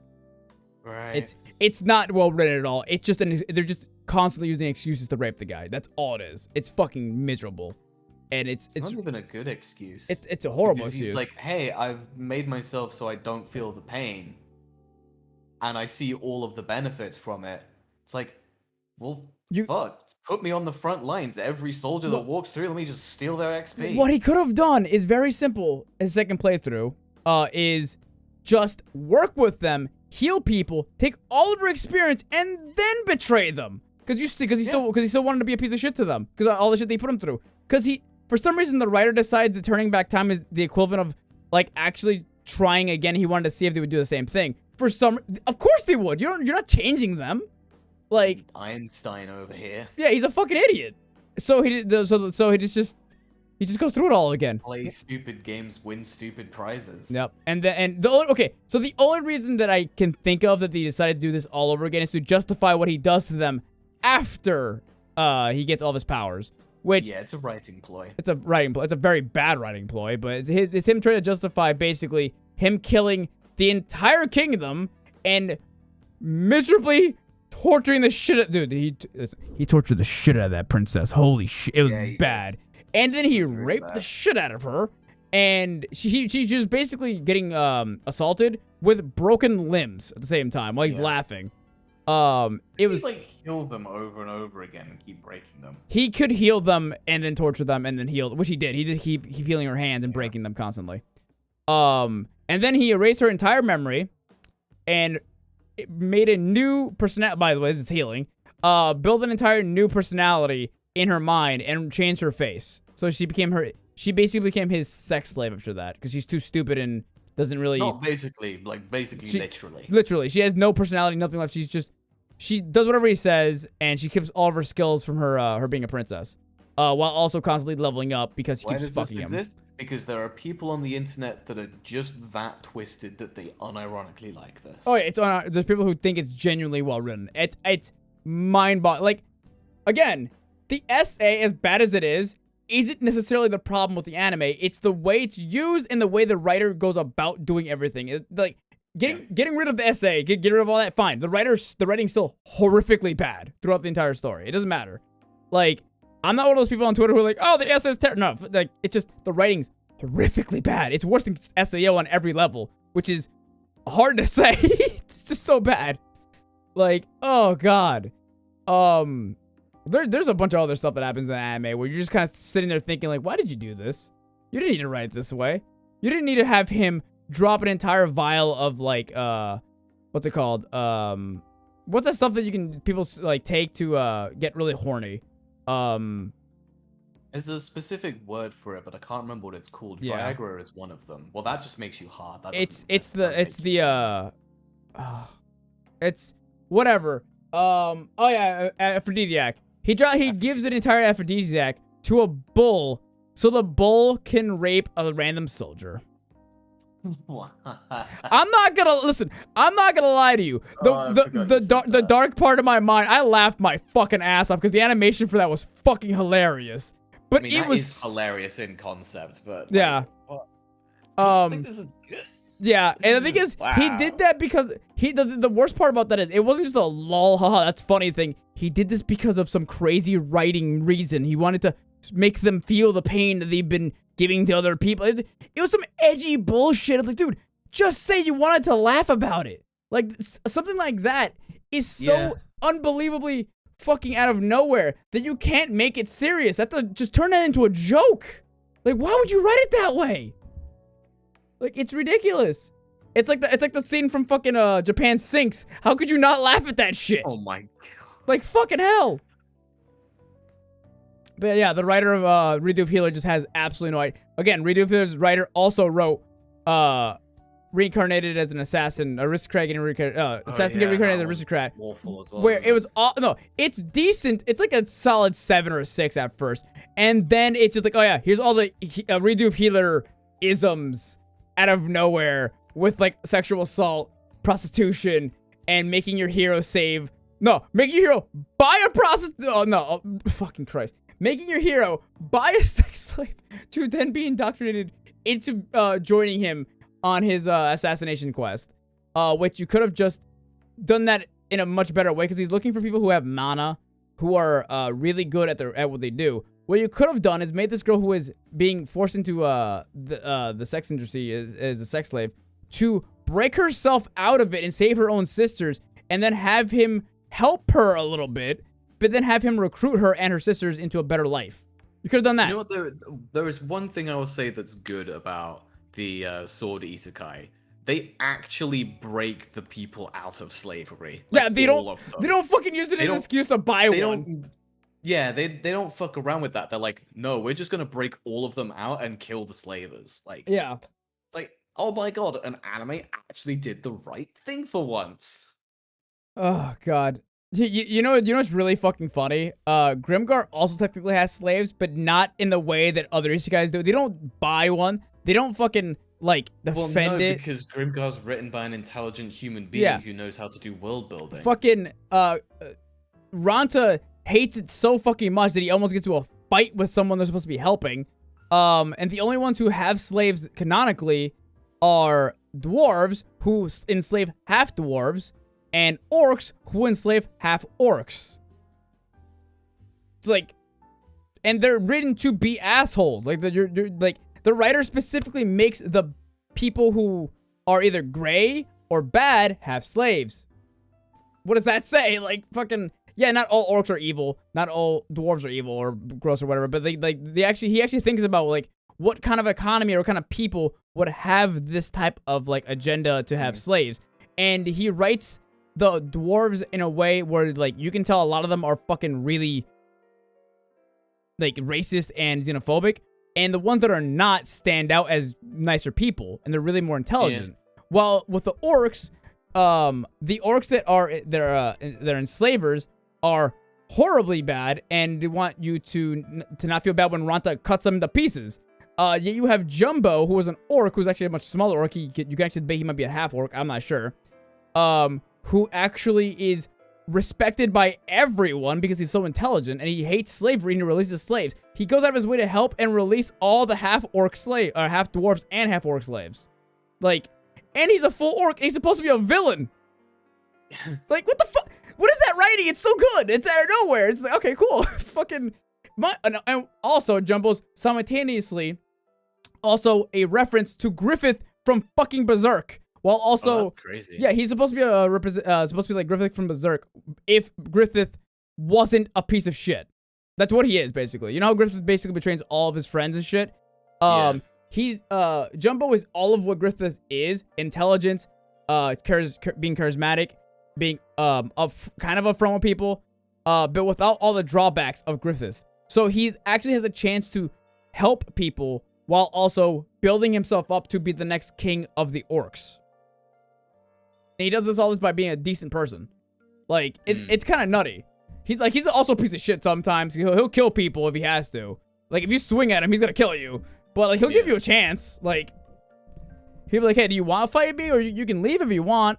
And, oh, you swung at me. Well, I'm gonna just decapitate you and give you a quick end and not make you suffer. He's gonna put his hand on your chest and just, like, say goodbye to you. Like, it's hard to hate the guy. It's like, I hate him because he kills someone I care about, but I can't hate the guy. But yeah. What are some other shit scenes that like stand out just in general? In general, one from Parasite the Maxim is a character leaves their cell phone to go to a really dangerous place. The moment they leave the room, the cell phone rings. I'm like, oh, what? That's such a.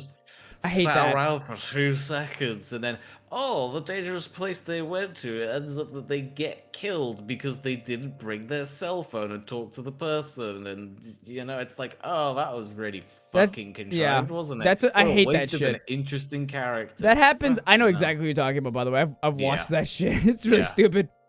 Fucking so stupid. Whenever writers do that stupid ploy, where if you're gonna build a world, who leaves their cell phone absolutely in their house especially if you're going out to a place that is supposed to be fairly dangerous, especially if you're a teenage girl going out at night. Like, come the fuck on, use some brain cells. I think the funny thing is cell phones and just how easy it is to communicate in modern times actually is one of those things that is hard to write around for some writers. JJK, funny enough. Licorice Recall does it amazingly. I think in JJK, they just keep breaking their cell phones. Yeah. In Licorice Recoil, like, there's a point where Takino goes to call Chisato, and she doesn't pick up, so she gets worried and goes to, like, help her out. And then she's straight up like, when I call you, if you don't pick up after the 3rd ring, I will assume you're in danger, and I will come and find you. Yeah. And that comes up multiple times throughout the anime, and I'm like, God, they're intelligent. If you have a world that's dangerous, yeah, especially because they're assassins essentially. They work in a really dangerous line of work. You know what's kind of funny? In Grimgar, they introduced something that's basically a one-way cell phone.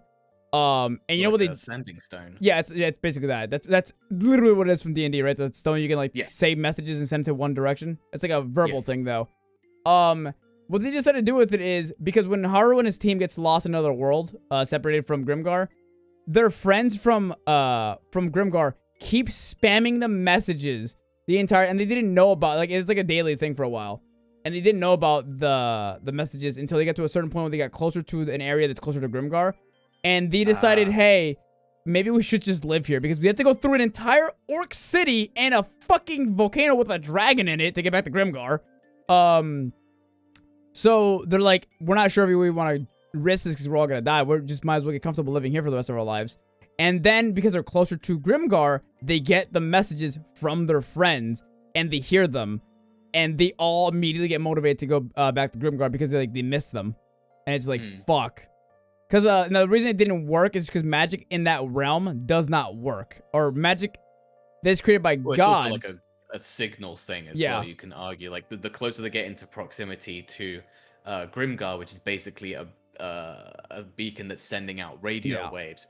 The stronger the signal gets, the more you're gonna get the messages. I think it's because relics are fundamentally created by gods, and everything in the Dusk realm, if you're using god magic like Ranta and Mary, your god magic is significantly weakened there. Since the one-way radio thing is designed by gods, it wouldn't work until they were closer to Grimgar. I think that's the reason. They don't really explain it. It's just heavily implied. It's basically a radio signal. Yeah. That's getting weaker and weaker. Fucking...